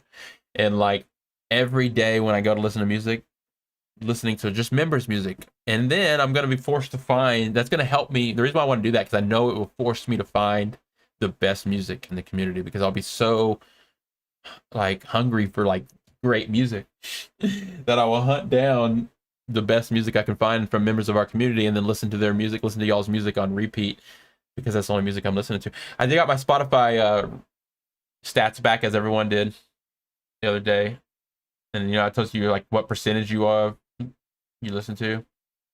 It said I was like in the top 20% or whatever, like, or more than 80 other percent, or 79. I can't remember what it was exactly. Which is actually not true because I listen to music on many other platforms, not just Spotify. But for Spotify, I was like, okay, I listen to a lot of music. That's probably a lot of us do. Uh, and more than 80% of other people in America are, another way to look at that is in the top 20%. And I'm just like, okay, but if I was to go a whole year only listening to members' music, I already have a lot of music that I like from members. And no lie, I'd be listening to a lot of Full Mana's music. Um, but I just want y'all to know that I do listen to y'all's music all the time and on SoundCloud mainly. But I'm going forward. I'm going to continue listening to it on Spotify. And my favorite thing is to like listen to the journey of people evolving over time, getting better and better, and stuff like that. But there's a big difference between what I consider my favorite music in the world to a lot of the stuff we find in the community. So that would be an interesting year. I thought about doing it in 2022, but actually I'm more excited just to hear all the new music coming out from everyone in 2022 across the board, not just our community. CJ says my song should be on the other streaming stores as well. Great. I will definitely be checking that out then, CJ. Like I said, we're going to be doing these playlists. I do the monthly playlist, and then I also do an overall playlist. So there are community support playlists, January community support playlist, February, March, April, and so on. And those are the songs that have come out that month. And then I also do a master playlist, just overall MPA community support playlist. And that will be just any song, doesn't matter when it came out, as long as it's a member from the community. And over time, it's going to be this like almost like linear process. But over time, I'm actually going to get more picky with the music I choose. Right now, it's anyone that has music almost that has from the community, just to share members' names and stuff. But in the future, once we start growing as a community and the music just gets better and everyone's music gets better, all of us get better, I will be trying to recruit some A&R people to help me pick out the best music. And our playlist will be something you can look forward to, like clicking on and hearing the best of the community. CJ says I'll try using BandLab more, other apps as well, such as. No, I don't blame you. I mean, I look at those apps as two different things. I look at BandLab much like even almost like SoundCloud, but maybe even more like BandLab and all these other apps. They're more the only people on those apps, especially BandLab, are other musicians. And then Spotify and YouTube, even, but Spotify and the stores, Spotify and Apple Music and YouTube topic pages, those are like mainstream, like different. Those are like the stores. That's where you're going to find people that don't make music. They just listen to music. You're going to have your doctors, you're going to have your engineers and your programmers and everybody out there just listening to music, enjoying it through that other lens that us as producers can never really listen to music through, and just listen to music. That's where, I look at that as the main place to have it. But if you want to like engage with other people and collab, other producers and other songwriters, BandLab's kind of like that behind the scenes place. Pairs very well with Discord and stuff, where you kind of post your projects to share with other producers and stuff like that. I don't know. I look at them two different things. And I don't blame anyone for just like not posting their stuff like on some of these underground sites. They're not really even underground. They're just more of like, if I mention a BandLab to 10 people on the street, chances of one of them knowing what it is very slim. But if I mention Spotify to 10 people on the street, every one of them is going to know what it is. So that's what I mean by like, okay, where are you putting your music and what is most important to you? You know what I mean? It's like, I use BandLab for this live stream because it's like perfect for this live stream, I think, and hosting these collabs and sharing. And everyone in my community and everyone that follows me is another music producer. All right, that was our little podcast segment. Let's get into this live stream community collab project. We're talking 80 beats per minute, F major, I believe. And I'm going to show you some of these other samples, then we're going to start arranging this track. We're going to got another hour of this live stream here. CJ says, my Ultra Instinct remix on YouTube has been blowing up lately. Oh, I love that. Because it's Dragon Ball. Oh, I love that. Oh, the fact that you can still do any kind of bootleg remix at all and still get attention on it, there are ways, but it's great. It's one of the best ways to still get your name out there. What's neat is most websites like YouTube and even Twitch has ways of dealing with it now. If you use copyrighted music or whatever it might be, with instead of just taking it down, they just won't pay you for it. They'll pay the original artist and all that stuff. But what's cool is what's good about that is what it gives the producer the chance to still create something like a Dragon Ball inspired or remix or something like that, or some other remix of some big track on the radio. And it might get a whole bunch of plays. And it might even get taken down at one time. But before it does, you might get a lot of attention, followers, and people that like your music. They truly like your remix. And that's what I got me into producing electronic music, was doing remixes a long time ago. And that's how I gained all my followers on SoundCloud too. And then I got copyright strikes on all of them. And they got them all taken down. And I was like, oh, well, that's not fun. All right. Things have changed, though, is my point. Okay, we got this synth here. Let's get some arranging done. I'm not getting anything done here. I'm just talking. I don't mind y'all asking questions. Y'all please do keep asking questions. It makes the chat more engaging, but it's my fault for going on and on and on and on with this stuff. Let's get some stuff out. My goal is to arrange this track here. So let's start with the drum beat. Let's start with just a skeleton arrangement without really listening to it. I'm thinking I'm going to move some of these markers over. Start with the intro. Go grab all this. Okay. Start by something like this. All right. So CJ is asking how long we've been working on this track here. This track, we did spend a couple days on it when we first got the samples, and then I jumped back into it yesterday. So really just a couple days, 3 days at the most, and we're gonna try to finish it by the end of the week. Let me scroll up here. Seriously, it hasn't been copyrighted claimed as of yet. It's over 40K now. And it's very nice. You're talking about your remix thing that you did? You got it. You can fuel that fire.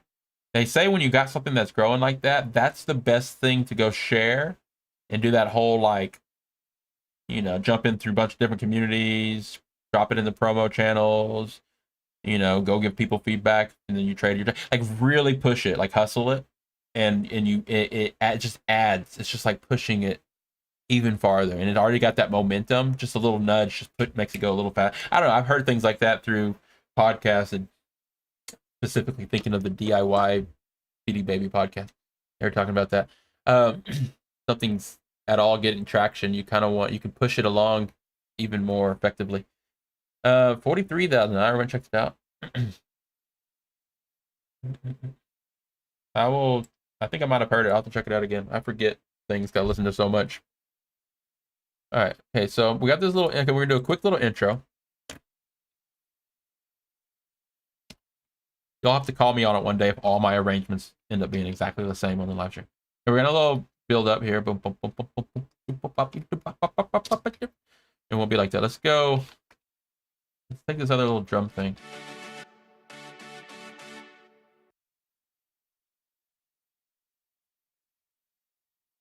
One, two, three, four.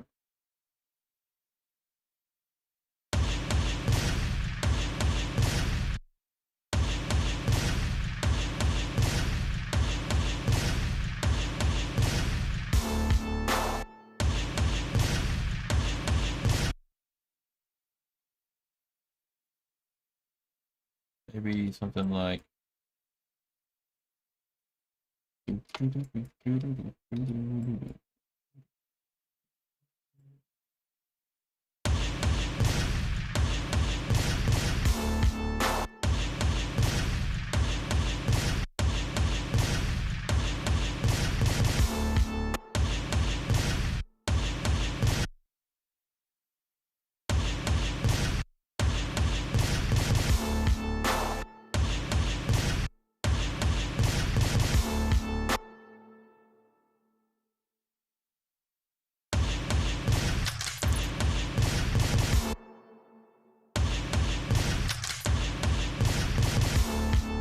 Gonna leave that. Might come back to that. Might keep it. I might not. I'm gonna do the intro like that.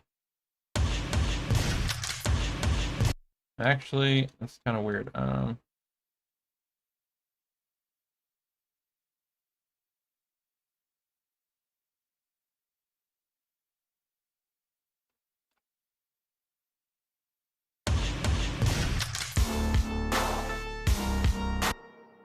You probably do something like that.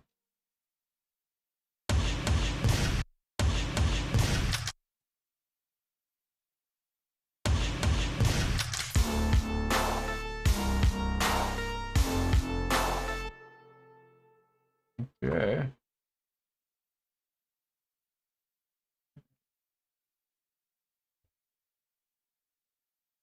Oh, I missed stuff. That happens sometimes when I accidentally scroll up on it.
Microphone check, test, test, test.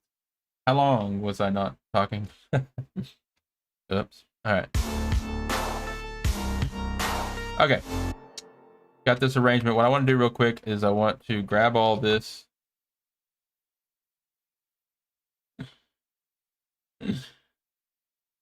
Sound. Was I just like not talking for like ever? I was talking about y'all's names, cheeseburger, backpack, and blueberries. And I was saying, I kept saying that could have been that could have been message 99. The next one could be 100. All right.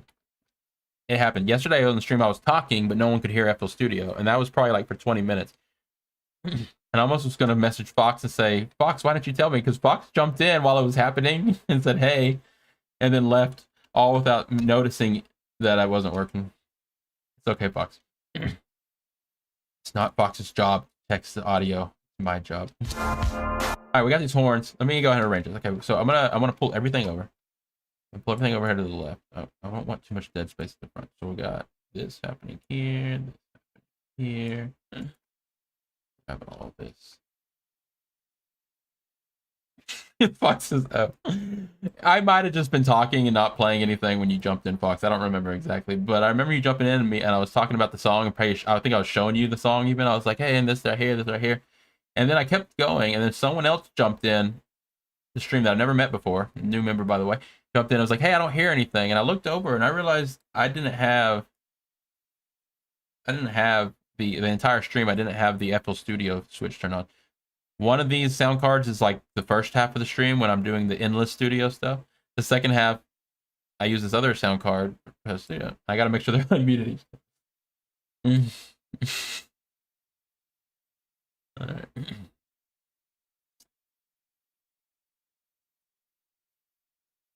You know, the reason why I go out sometimes, if I hit the space bar, you know, of course, starts and stops the FL Studio play thing. But if you have OBS selected, the space bar will turn on and off whatever item you have selected here. So I hit the space bar sometimes, and that's why I actually pull this up sometimes and check it.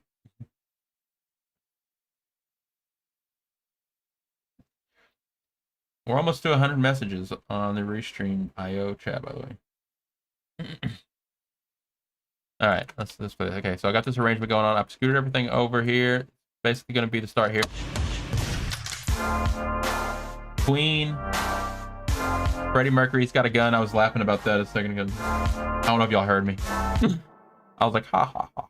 All right, that sounds kind of weird. I'm going to add like maybe some gross beats, some filter to it, but I do like it as a quick, short little intro. And then, oh, this is going to bug me if I don't scoot it all the way over. All the way over.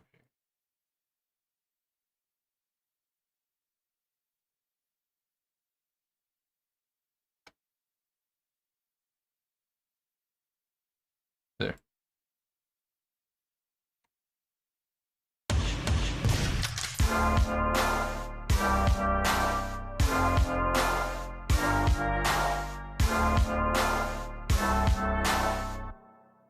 Okay, so I haven't decided what I'm going to use, what samples I am going to use for the intro or not yet. I'm going to mute all these. Hey! So who was that? And Diety got the 100th message on this Restream IO chat.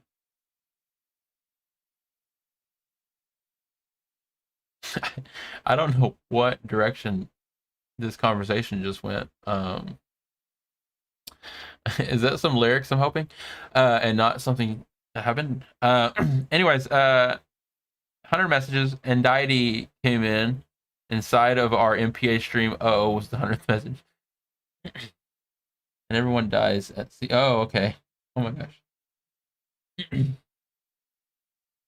I'm happy that we get messages in the chat. I always wonder what it's going to be like if the stream was to actually get at all what you would call viral or really popular one day, because you know the chats go crazy, and I'm not going to be able to do my normal keep up with the stream and talk to everybody thing, even though I want to. So I guess I could say it now, let everyone know.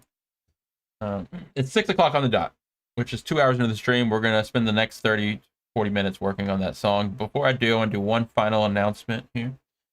I am, and I do have a private stream created, private channel created. I haven't, well, here it is. So everyone knows that we have the public Music Production Arena Discord. That will always be our public Discord. In fact, it's still pretty much invite only, but you can find the link and get in. Well, it's not invite only, but it's not open to the public. Diana haven't yet opened it to the public, but she plans on doing that. We all plan on doing that one day. And that what I mean by that is it's searchable, it's discoverable. We don't have discoverability turned on. But what's neat about it is we've been growing by inviting people in and sticking quality over quantity and really growing a really strong foundation for the music production arena community. And we've grown to we've grown our membership of the Discord alone up to 263 public members anyways, and that's really cool. That's always be public. And we also got another member right now, Lexi Delphi. Thanks for joining, and the bot verified, so it must have been from Amino. Hey, welcome. So our Discord continues to grow. I am creating a collab server. This one will always be private, so this is not to be confused or at all with the public MPA server, and it doesn't cancel out any of the MPA server, like you know what I mean. It doesn't, what do they call it in card games, power, when a card just comes out and is better than another card, so it makes that other card obsolete. Anyways, that's not the point of this private server. What it is our collab server. I'm making us an MPA collab server. I'm gonna change the picture. I don't want it to be killed. It's gonna be collab server. That's basically gonna be the name of it. MPA collab server. It will always be private and will always be specifically only for our collabs. And Restream.io has a bot. Restream.io has a bot that for Discord where it can pump in the chat straight into the Discord Twitch channel. Chat channels. So I'm going to use that. I'm going to use it in our private collab server. The way you get into the collab private server, you have to have been on one of the collab tracks. Sent me samples. So you send me samples for a collab is basically how you join the private server if you want to join. And it's going to be for only people, and it might only be for people that actually release actually release a collab with on our BandLab page. So it's going to grow slowly over time. And all the channels, I haven't finished building it yet, but all the channels are going to be all about the live streams, and it's going to have, it's just all and only for collabing, the collab server, private collab server. A lot of you members watching right now can get right in because, of course, we've already done collabs. You've already sent me samples. So that's what it's going to be there for. But the main reason I'm bringing that up is so at one point in the future, if this ever does like take off and it starts getting more popular and the chat's just too chaotic to keep up with, I'm going to start reading messages from our Discord server from y'all. Like, the exclusive activity is going to be important there at that point. So I can keep up with the chat. So y'all look out for when I start sending out those invites to the private collab server, and that's what it's going to be there for. And I'm going to have the chat integrated into it because, again, that Restream IO bot will integrate all the chats together. So you can actually type messages in Discord and it will still show up here in the Restream chat along with everyone else's and on Twitch and YouTube and everything. But I can just read y'all's messages alone. I don't know. We'll figure it out. I just want to let people know that I'm about to pull that trigger on sending out these invites, and it's going to be to get an invite to the private server, not to even make it feel like an exclusive club. It's as simple as just collabing with us on one of our collabs by sending me samples. So we've got a lot of people already, as we know, that I'm going to send invites to. And I'm gonna take it slow. I'm not gonna just send out. I'm not gonna blast everyone with it, but I'm gonna invite one person at a time. Out of this list right here, from everywhere from Alpha J all the way down to Young Outsider, has sent me samples for collabs. So those are the people I'm gonna send the private link invite to the. I'm gonna send an invite to that private collab server, and it's just to keep track of the collab. And the MPA public Discord will always be, for all the other stuff, just everything else you would expect to in a public Discord server. So that's happening. All right, let's go. We got the intro. I think I'm gonna make this half the length. This is like the very first. I like to do the short arrangements, and I like to do the hook and the chorus early on to get everyone's attention, and then kind of drop it out, do some other stuff, and then bring it back. You know what I mean? But I do like to catch people's attention with short intros and getting straight to like the hook. But I'm thinking about making this half the length. AC just says I'm about to go eat. Take care, everyone. You do the same, CJ. Thanks for stopping by. I'll keep you posted on all the community collab stuff. I want to read some other stuff that was said here. I feel like I'm missing out.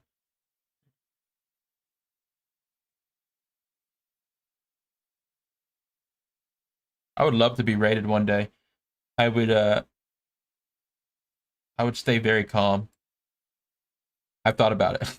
It's just my natural instinct. Anyways, I used to work, like I've said multiple times, and it's not even a really big bragging thing, but it's just true. I've worked at a Guitar Center, and I worked at 3 different locations across America.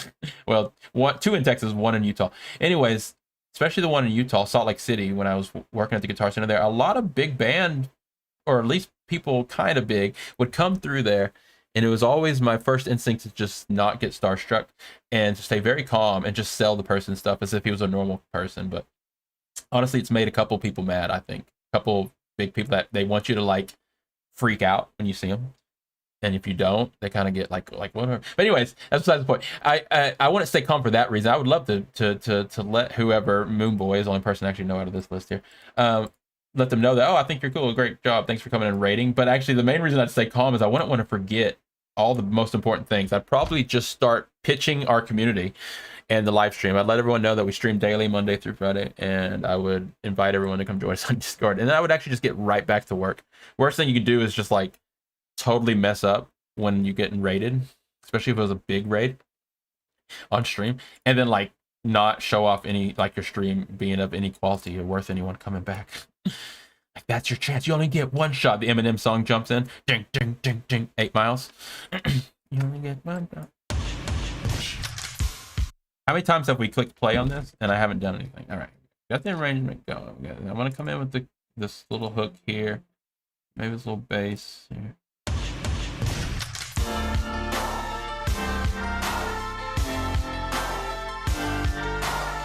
And I want to make this half of it, so I'm going to cut all this off. What I need to do with all this stuff, I'm going to take it all, I'm going to move it to the other end. Yeah, so I don't lose it. And I'm going to take this stuff back over here. This stuff here.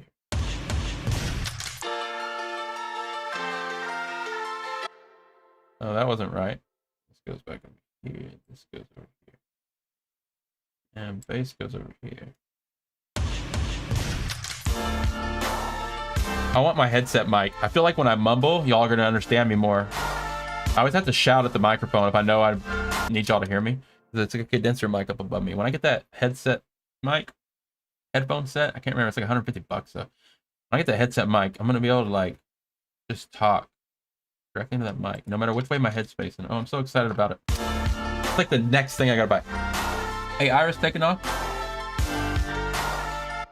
This Jerry says, I mean, keep waiting. Sing Queen song, but it's not Queen. Ira's taking off. I missed it. Where did Iris say? See you, Ira. I missed the part message where Ira said bye, but if you are leaving, Ira, take care. Thanks for stopping by. I will. This is definitely the track that you started, so I'll let. If I do any major changes to it, I will send you a demo of it right away.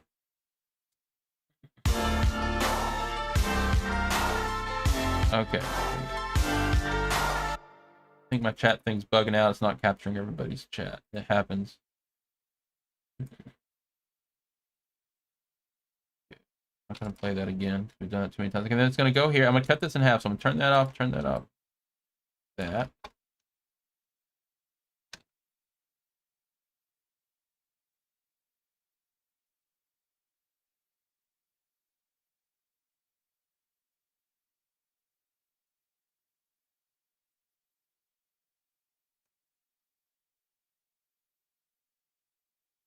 I want to keep a copy of this over here, the extended version.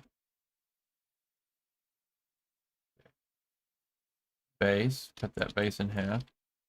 So I'm just doing like a really quick, short little hook at the beginning to let people know what the hook's going to kind of be like, and then I'm going to break down to the breakdown. Breakdown. Do the breakdown. Maybe think of like a Tom Petty song. Oh, you sent to him on Discord. All right, Ira. Let's get your sleep. I appreciate you stopping by. I will definitely get back to you about that. Being you being the first guest and interview and all that stuff. We just got to figure out the best way to do it. Why did your messages get blocked, I wonder? Restream my YouTube.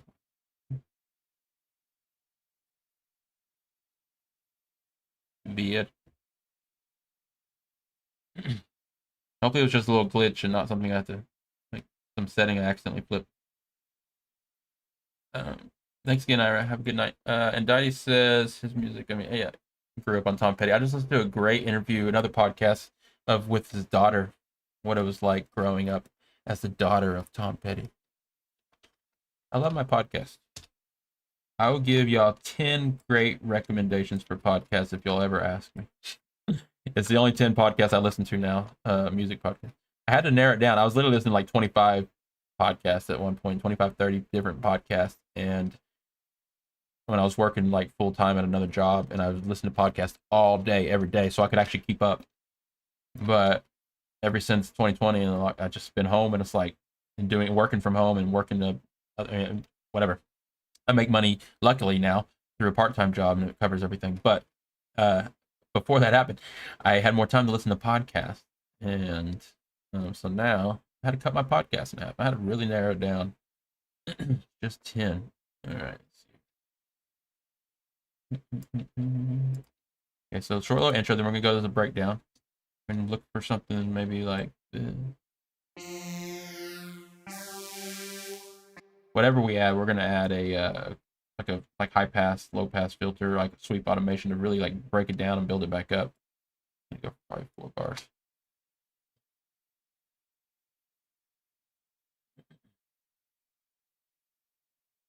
And then, this.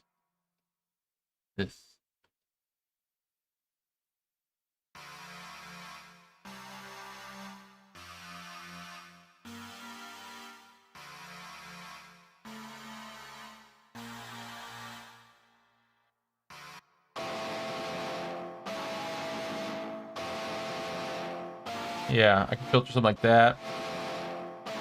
This is like gonna be like a little bit of a breakdown right before the verse. So I got like a little half a chorus, a little bit of a breakdown, then we're gonna go straight into the verse here. Drop.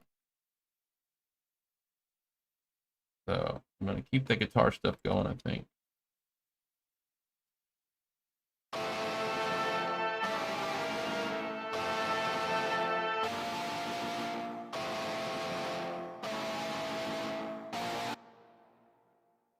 Probably gonna filter the drum beat out during the first part of this, and then like filter the hats back into the second part.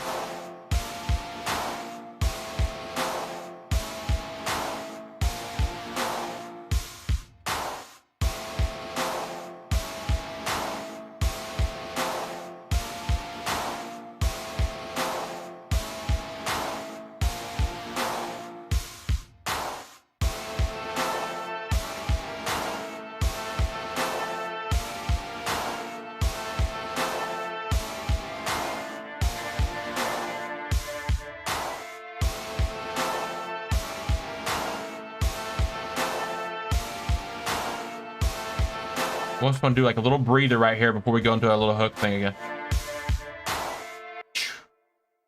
And go right in there. 1, 2, 3, 4, 5, 6, 7, 8. DJs hate these, but they just work so good for songwriting. And they're like those little bitty 1-bar breaks you put in between the verse and the hook, the verse of the chorus. And I'm talking about it's literally an addition in there. It's not like the last bar of a whole riff or anything. It's like it's an extra bar, and it's a breather. I've heard a lot of songwriters describe it in different ways or whatever. It's like framing your chorus, or you're framing your song or whatever, or breathers or whatever. But it's just that little break on this end.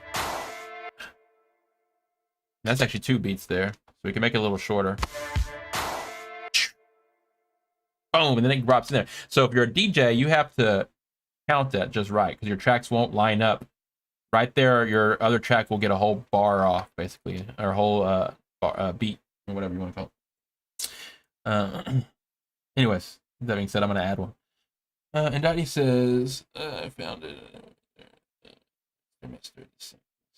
Happy song, take from that what you will. It is the happier song, and it's one of the only songs that we've done on the community collabs. We've done maybe this is the 3rd one, I guess, that's in the major key. Major key doesn't always have to sound happy, but usually it will have an overall like either like happy or maybe a bittersweet style vibe to a major key almost most of the time. I don't know. Or you can take it in totally different direction. It'd be really funky and groovy and all this other kind of things you can really take it in. Major keys can be used in so many. I just don't stick to major keys enough, honestly. I feel trapped when I'm in a major key, and I'm always in the very close to making it sound like, yeah, cheesy, almost like a nursery rhyme, almost so simple. What do you mean,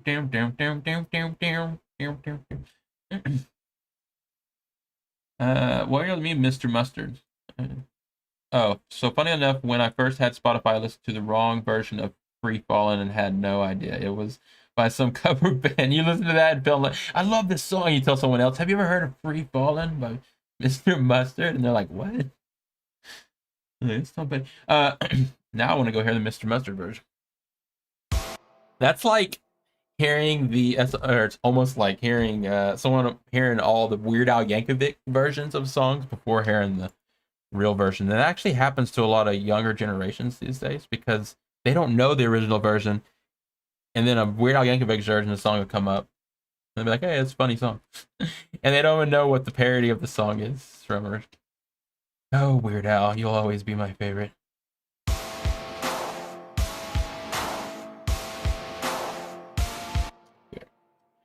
So I'm gonna take this little breather, and then it's gonna go into that like a hook. 1, 2, 3, 4, 5, 6, 7, 8.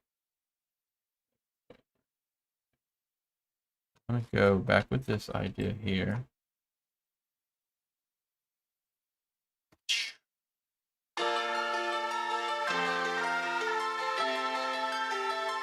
I'm gonna. I feel like the song could use one of these little breaks here, but I don't know if that's where I'm gonna keep it. So I might move that around.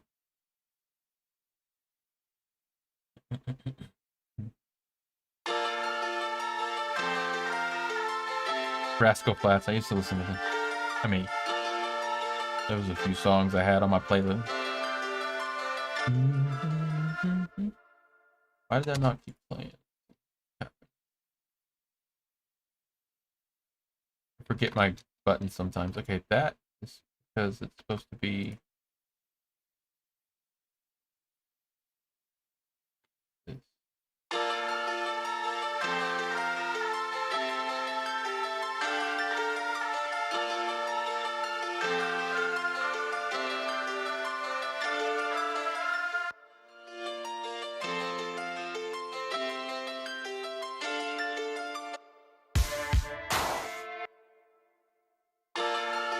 So it'd be like dun dun dun 1, 2, ba, ba, ba. Those were always the funnest playing in a band. Like you as a band know, everyone in the band knows to count that 1 count or 2 count. Those are always the best part of the song. I always enjoyed that part of a song when I was playing in a band. Like the whole band be playing, like bah. Everyone's counting in their head to make sure they get it right. 1, 2, and then the whole band. That's what makes a band look good when y'all know like when all play like a note at the same time. All right, and gonna go to this hook. I want the drum beat to switch up, so we're gonna definitely try out. We're gonna do a variation on this drum beat, but I'm gonna pull back in some of this other percussion idea that we had here. That's gonna be even better. That's gonna be the next drop.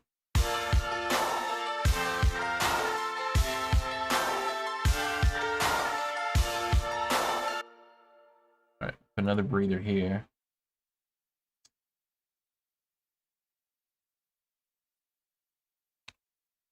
This is literally what I consider framing. Well, when I hear the term framing the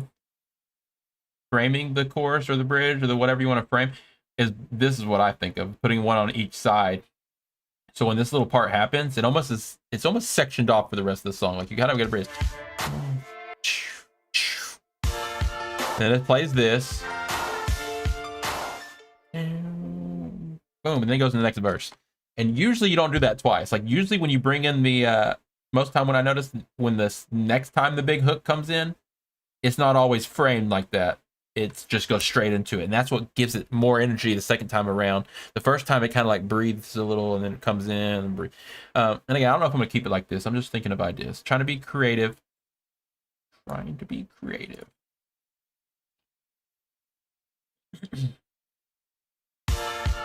gonna add more percussion here to pick this up, and then I'm gonna filter out the top end of the drum beat over here. So like, let me show y'all what I'm talking about. I'm gonna grab.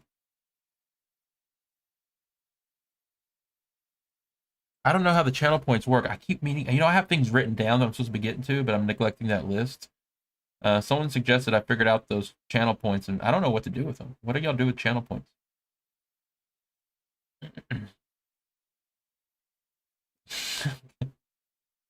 We'll have plenty of sad songs coming up. Don't worry, Fox. I'm a sad music type of person. See, I'm a happy person. I've got something. I wonder this. This might not be true, but I've wondered this. I'm a pretty happy person, self-diagnosed, but I make sadder music. So I wonder if I put all my sad, I bottle up all the sadness, and I release it through my music. Huh? Maybe. It's worth trying. But I do. I make really dark sounding music and melly, almost like sad sounding. I don't know what you'd call it, like feel good sad music. I don't know, almost sometimes, and a lot of darker music, and then sometimes scary music, even just trying to make it sound cool. So you add more distortion and more like off dissonant chords to make it sound even cooler. And the next thing you know, you make like this really like gangster, dark sounding track, whatever you want to call it. I don't know if gangster is the right word. Are you making a really like, again, a track that doesn't reflect my happier personality, but that's the music that I come out with all the time. So for whatever that, take that for whatever that means. I don't know. I'm not a psychologist. Psychologist. Neither one of those. I'm neither one of those things. All right, I want to filter out the drums. So what I'm gonna do here, I'm gonna go low pass, drum.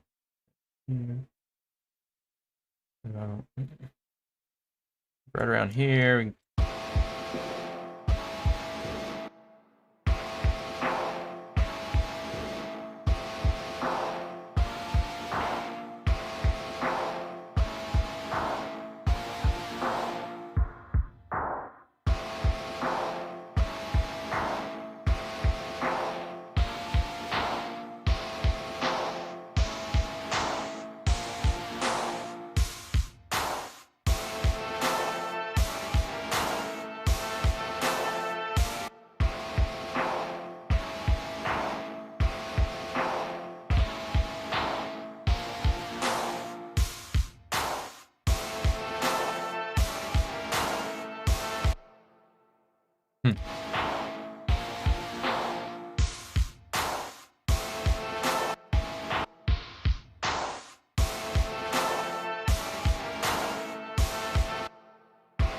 Is this little verse too long, maybe? Just drop?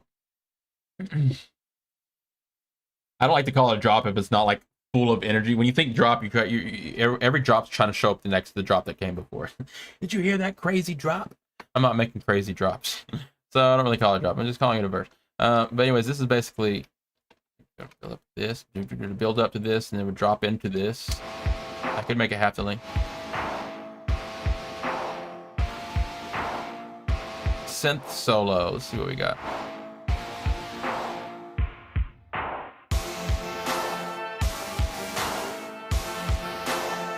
I mean, at some point I can chop some of this stuff up to make more of a lead solo kind of thing.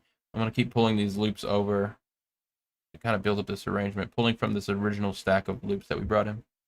But we do have room for a couple more samples in here for sure, I think. A lot of this just acts as a layer. When do I want to bring this in? So this might be a little long. This might need to feel like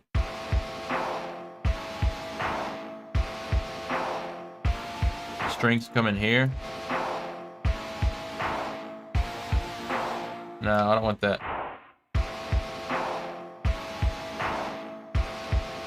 And all that kicks in there. All right, what's this?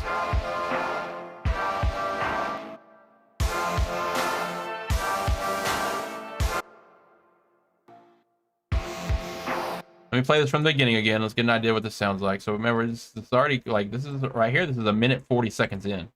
So that tells me this is too long here. Yeah, I did something wrong here. Yeah. Oh yeah, I did something wrong. I made this too long. So what I need to do, I need to cut a lot of this stuff down in half. I think the beginning is fine. Let's see here.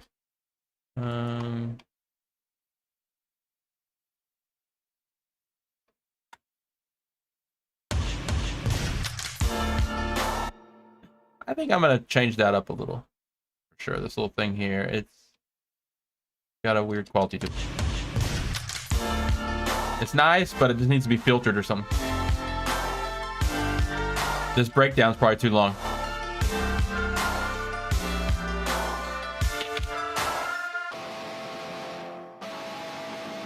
Don't worry about the transitions right now. I fix all the transitions later.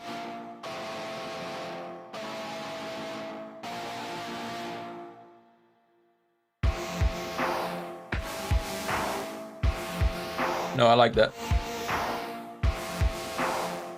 Strings can come in here.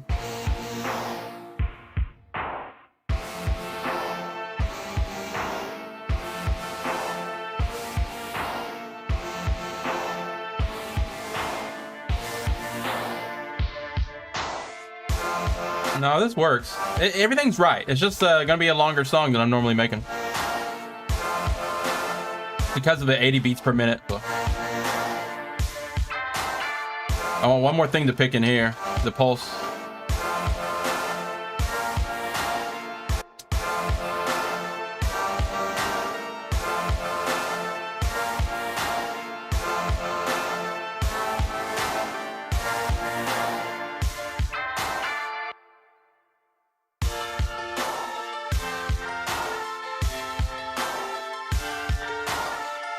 I'll figure out the outro later.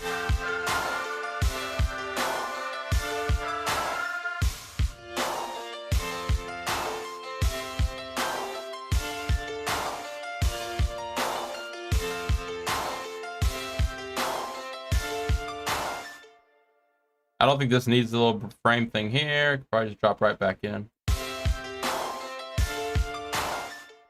Yeah, it doesn't need this one.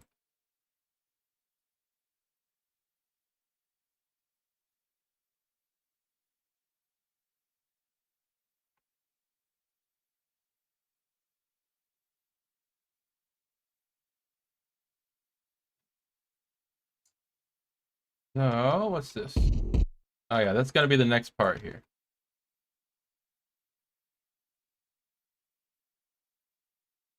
And then I'm going to actually switch some of this up. So this part is going to come in with this pulse synth here.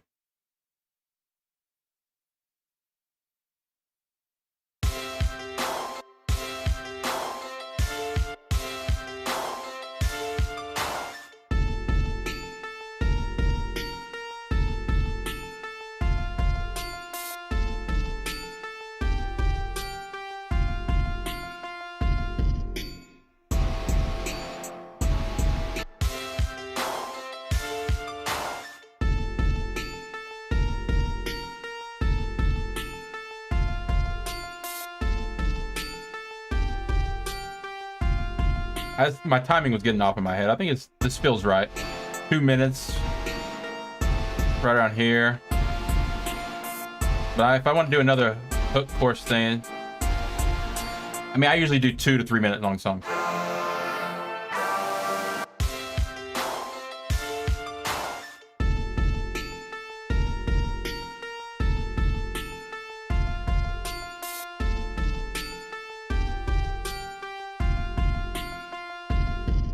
Let's listen in here.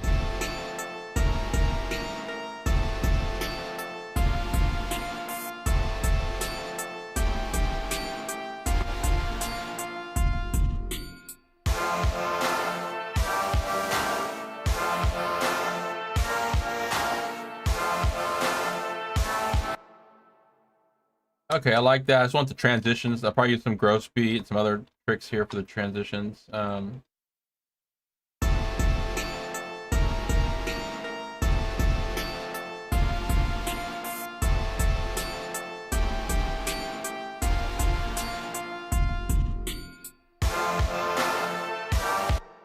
It's losing some major groove. I guess it's this other drum beat. This is a nice drum beat here. I mean, it really helps the song. Let's give it a vibe, but maybe we want to keep that drum beat this entire time on this one. And we'll switch back to this one here.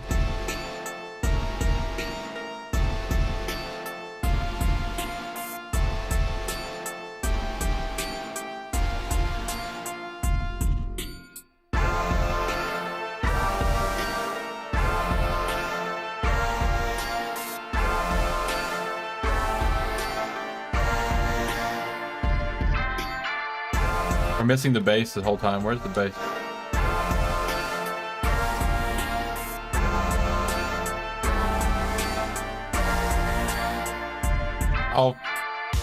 I'll go back in and tuck the bass in. Because what's happening here, the reason why this ends up feeling like a little longer. So I got basically what's feeling like 2 hooks. Like this feels like a verse built up to like kind of a hooky thing, and then this other hook happens, which is completely fine. But to make this feel right, you don't want to just repeat. You need like what a bridge does in like traditional music, the bridge. You need like that bridge part that breaks down to something completely different, and then you can build back up to the last chorus and call it the outro also. So let's see. Let me set some markers here. There.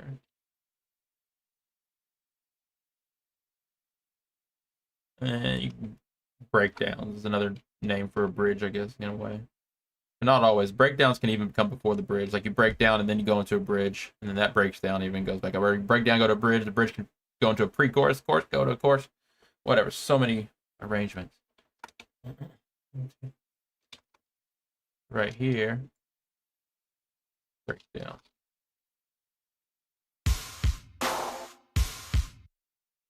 Here.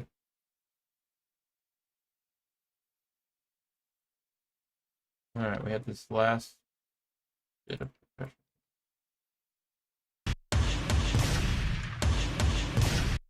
It's got a weird swing to it. Did I cut something off? Oh, that's why.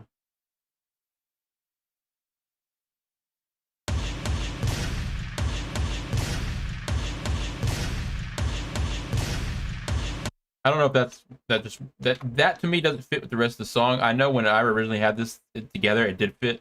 I just have to like kind of destroyed Ira's original idea, trying to do something a little bit different. So I don't think this is really fitting with the song unless I use it some other way. I don't know. I'm gonna keep that idea on the back burner. Here's that little sound effects thing. I have a copy of it up here at the beginning, so I'm just gonna delete that one. In fact, that's what I do with all this. If I already have it in the project somewhere else, I'm just...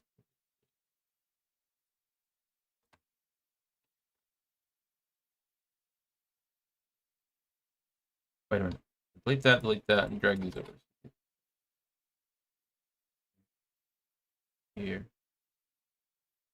That. Don't have a copy of that over there. I already have that over there, so I click that. I already have that. Click that. I already have that. Delete that.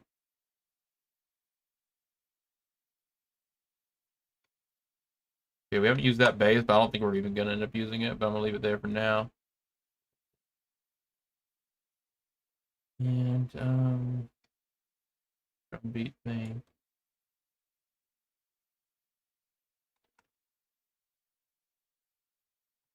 Stuff. All right. Over there, make one more marker here. This is basically the very end of the song.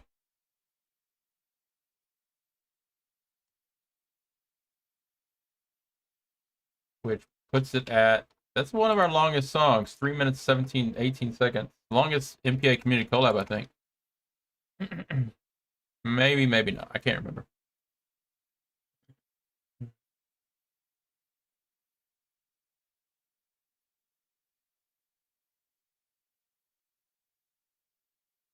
So this breakdown, I need to come up with that idea. It might be tomorrow before I start thinking about exactly how we're going to do that. This second drop really makes it sound different than the first go at. It's a different drum beat.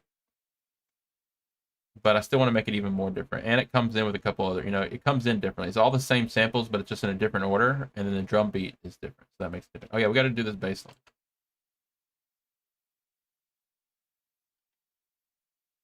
Bass needs to be mixed in there a little better. I'm gonna put a marker halfway through these.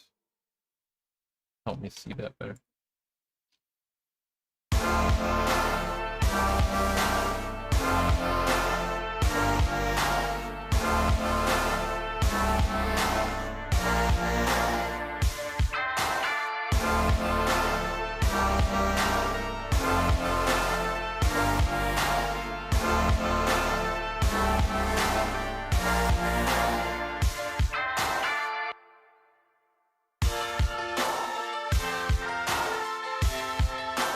That's kind of weird, huh?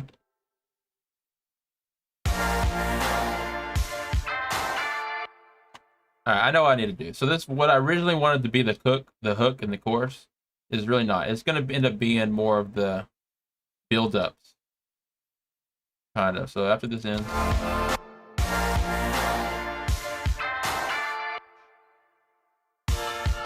So if in that case, if I'm not going to make this the hook in the chorus, it doesn't need this little breather thing.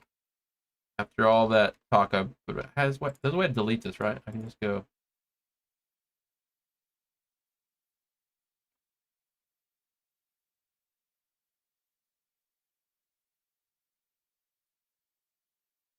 All right, there's a way to do this, right? If I just go here, edit.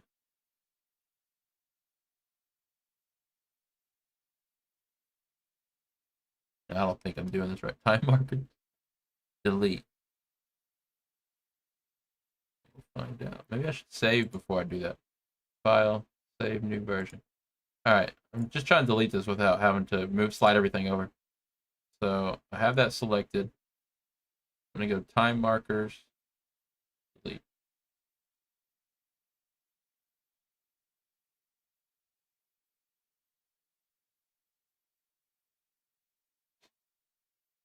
I just delete the marker and delete nothing. Edit, undo, delete all markers. You can add. There's a reason why I was thinking about it, because you can add space in. Am I just not looking at this right spot? Anyways, let me just not spend any more time with it. Go. I feel like there's a way to delete that for sure, but go. That. All this.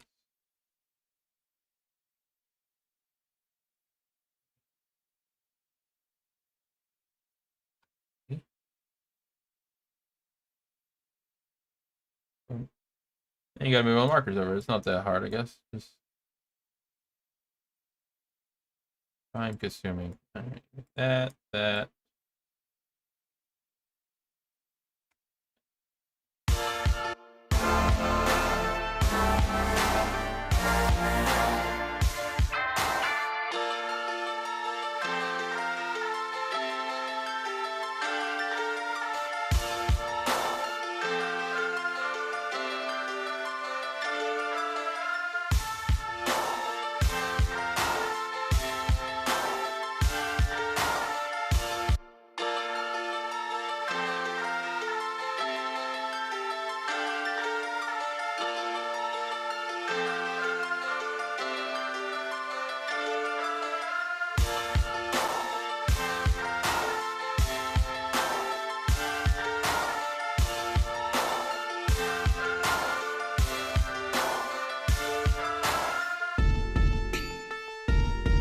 coming together.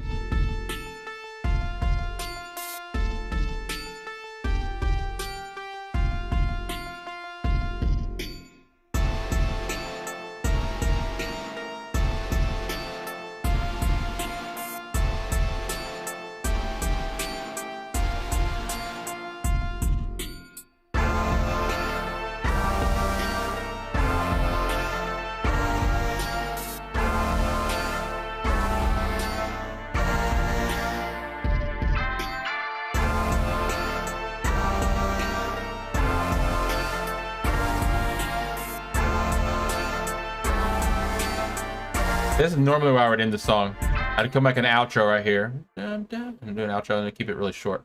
But I'm thinking we'll do something a little different with this one. I'm not gonna need this again because again I decided that's no longer the chorus. That's just like a build up breakdown thing. So I'm gonna 1, 2, 3, 4, 5, 6, 7, 8. Let's go half that.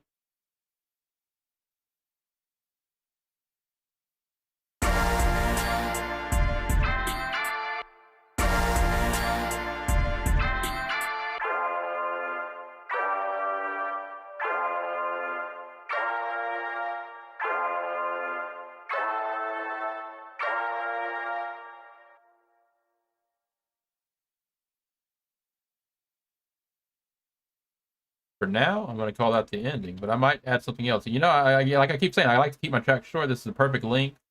We also try to get through these once a week. So to give me more time to like, you know, you gotta understand, but give me more time to like try to make the song sound better, mixing, transitions, creativity, all that stuff. The shorter the tracks, the better. So I don't have to like worry. Like, you know, you get one half of the song sounding really good and then you want to make the song twice as long. You got to go basically essentially come up with a whole, you know, do that all again. And that takes 2 weeks instead of 1 week. So that's why I keep the tracks around 2 to 3 minutes on purpose. But we'll think about it. We'll think about pushing this up to 318. I don't think it's necessary. Play this. I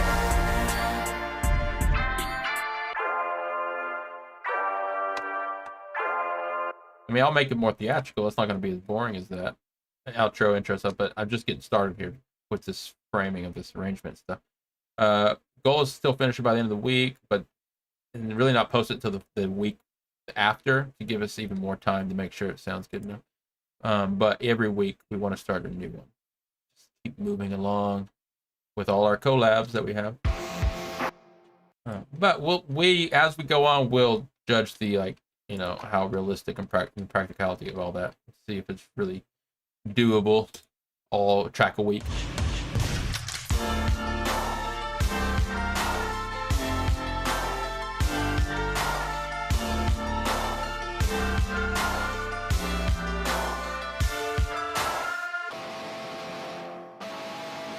Once I add like splashes and impacts and crashes and other sweeps and little sweep riser right here, it's gonna fill it all in.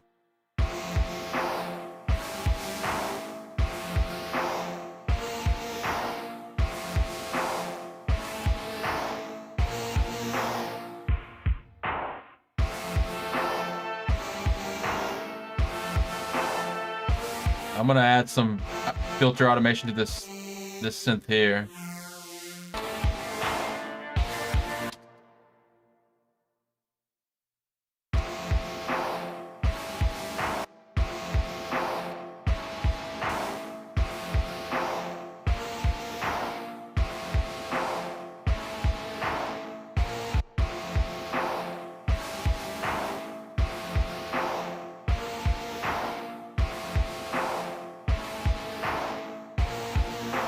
I would like some vocals is what I would like for this track.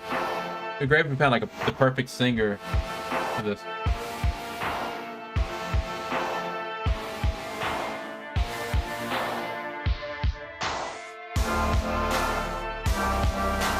We're about to wrap up the live stream. I'm just kicking back, listening to it, thinking if I want to do anything else.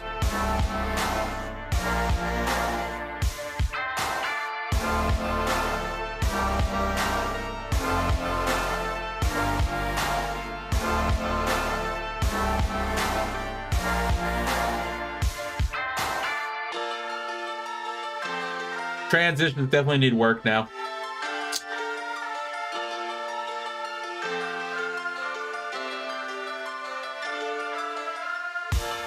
I want to try to mix those two synths here, the piano and this other synth, somewhere in the mix, so they don't seem like they just come out of nowhere.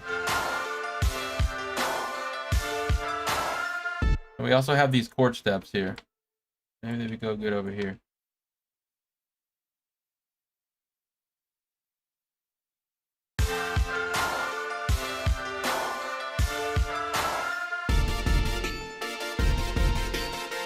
They could work somewhere over here.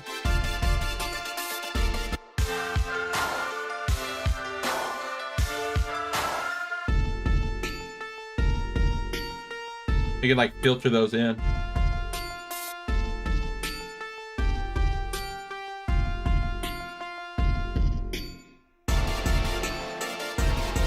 No, I think it almost sounds better if they all coming in together. But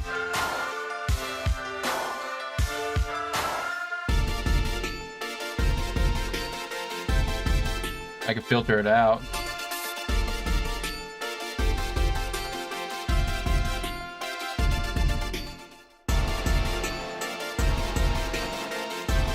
It doesn't sound good when that other stuff comes in.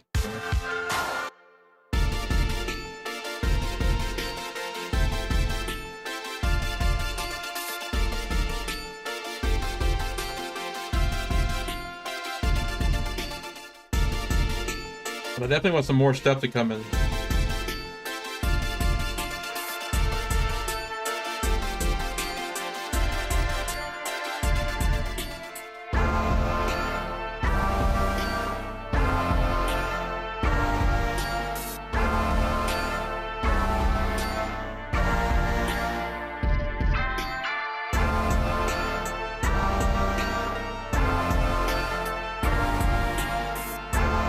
I'll keep working with it. We'll be back tomorrow. Work with it some more. That's not the actual ending yet. I'm gonna have to make up my mind how I really want to end this out. It might go a little longer, but maybe not. So I'll keep thinking about it. We'll be back tomorrow to work on this track some more. If you ever want to download any of the samples and stems or projects we create on here, at some point we post them all on our Music Production Arena BandLab page. Just go to bandlab.com/musicproductionarena. And there you'll see, well, check these real quick, notifications. Hey, thanks for following. Admiral Papa. Sorry if I didn't say your name right. Jersey Shore, thanks for following. All right, so jump over to the Music Production Arena BandLab page. You'll see links to our Discord and notifications about our live streams and stuff. You also can go over to the bands we have created. We've created 3 bands: MPA Studio A, Studio B, Studio C. I am uploading these collabs we're working on as projects in MPA Studio A. And if you click on these, you can access the stems. So these are past projects we've had. You know, even though I've released the version of them, they can all be a lot better. And I would love to see people, anyone that feels like it, download the stems. Especially if you're one of the members involved with the collab already, you can download it and create your own version. But even if you're not, you can download project stems or whatever, pull samples from them, collab, and then upload your own version back into the Studio A if you want. And then we also have MPA Studio B, just so you know, I'm uploading samples and riffs and loops there daily to give away, and also to start collab projects. So if you want to collab on any of these, if you're a vocalist or anything, feel free to, you can go to the mix editor, you can fork it, you can download the stems, whatever you want to do. I put up all this stuff to royalty free. All right, thanks again. I'll be back tomorrow, Thursday. And we'll continue working on this track. We'll also create some more loops to give away. MPA Production stream. Thanks again, everyone that's joined in today. You can always message me on Discord at Guild1000 to continue the conversation.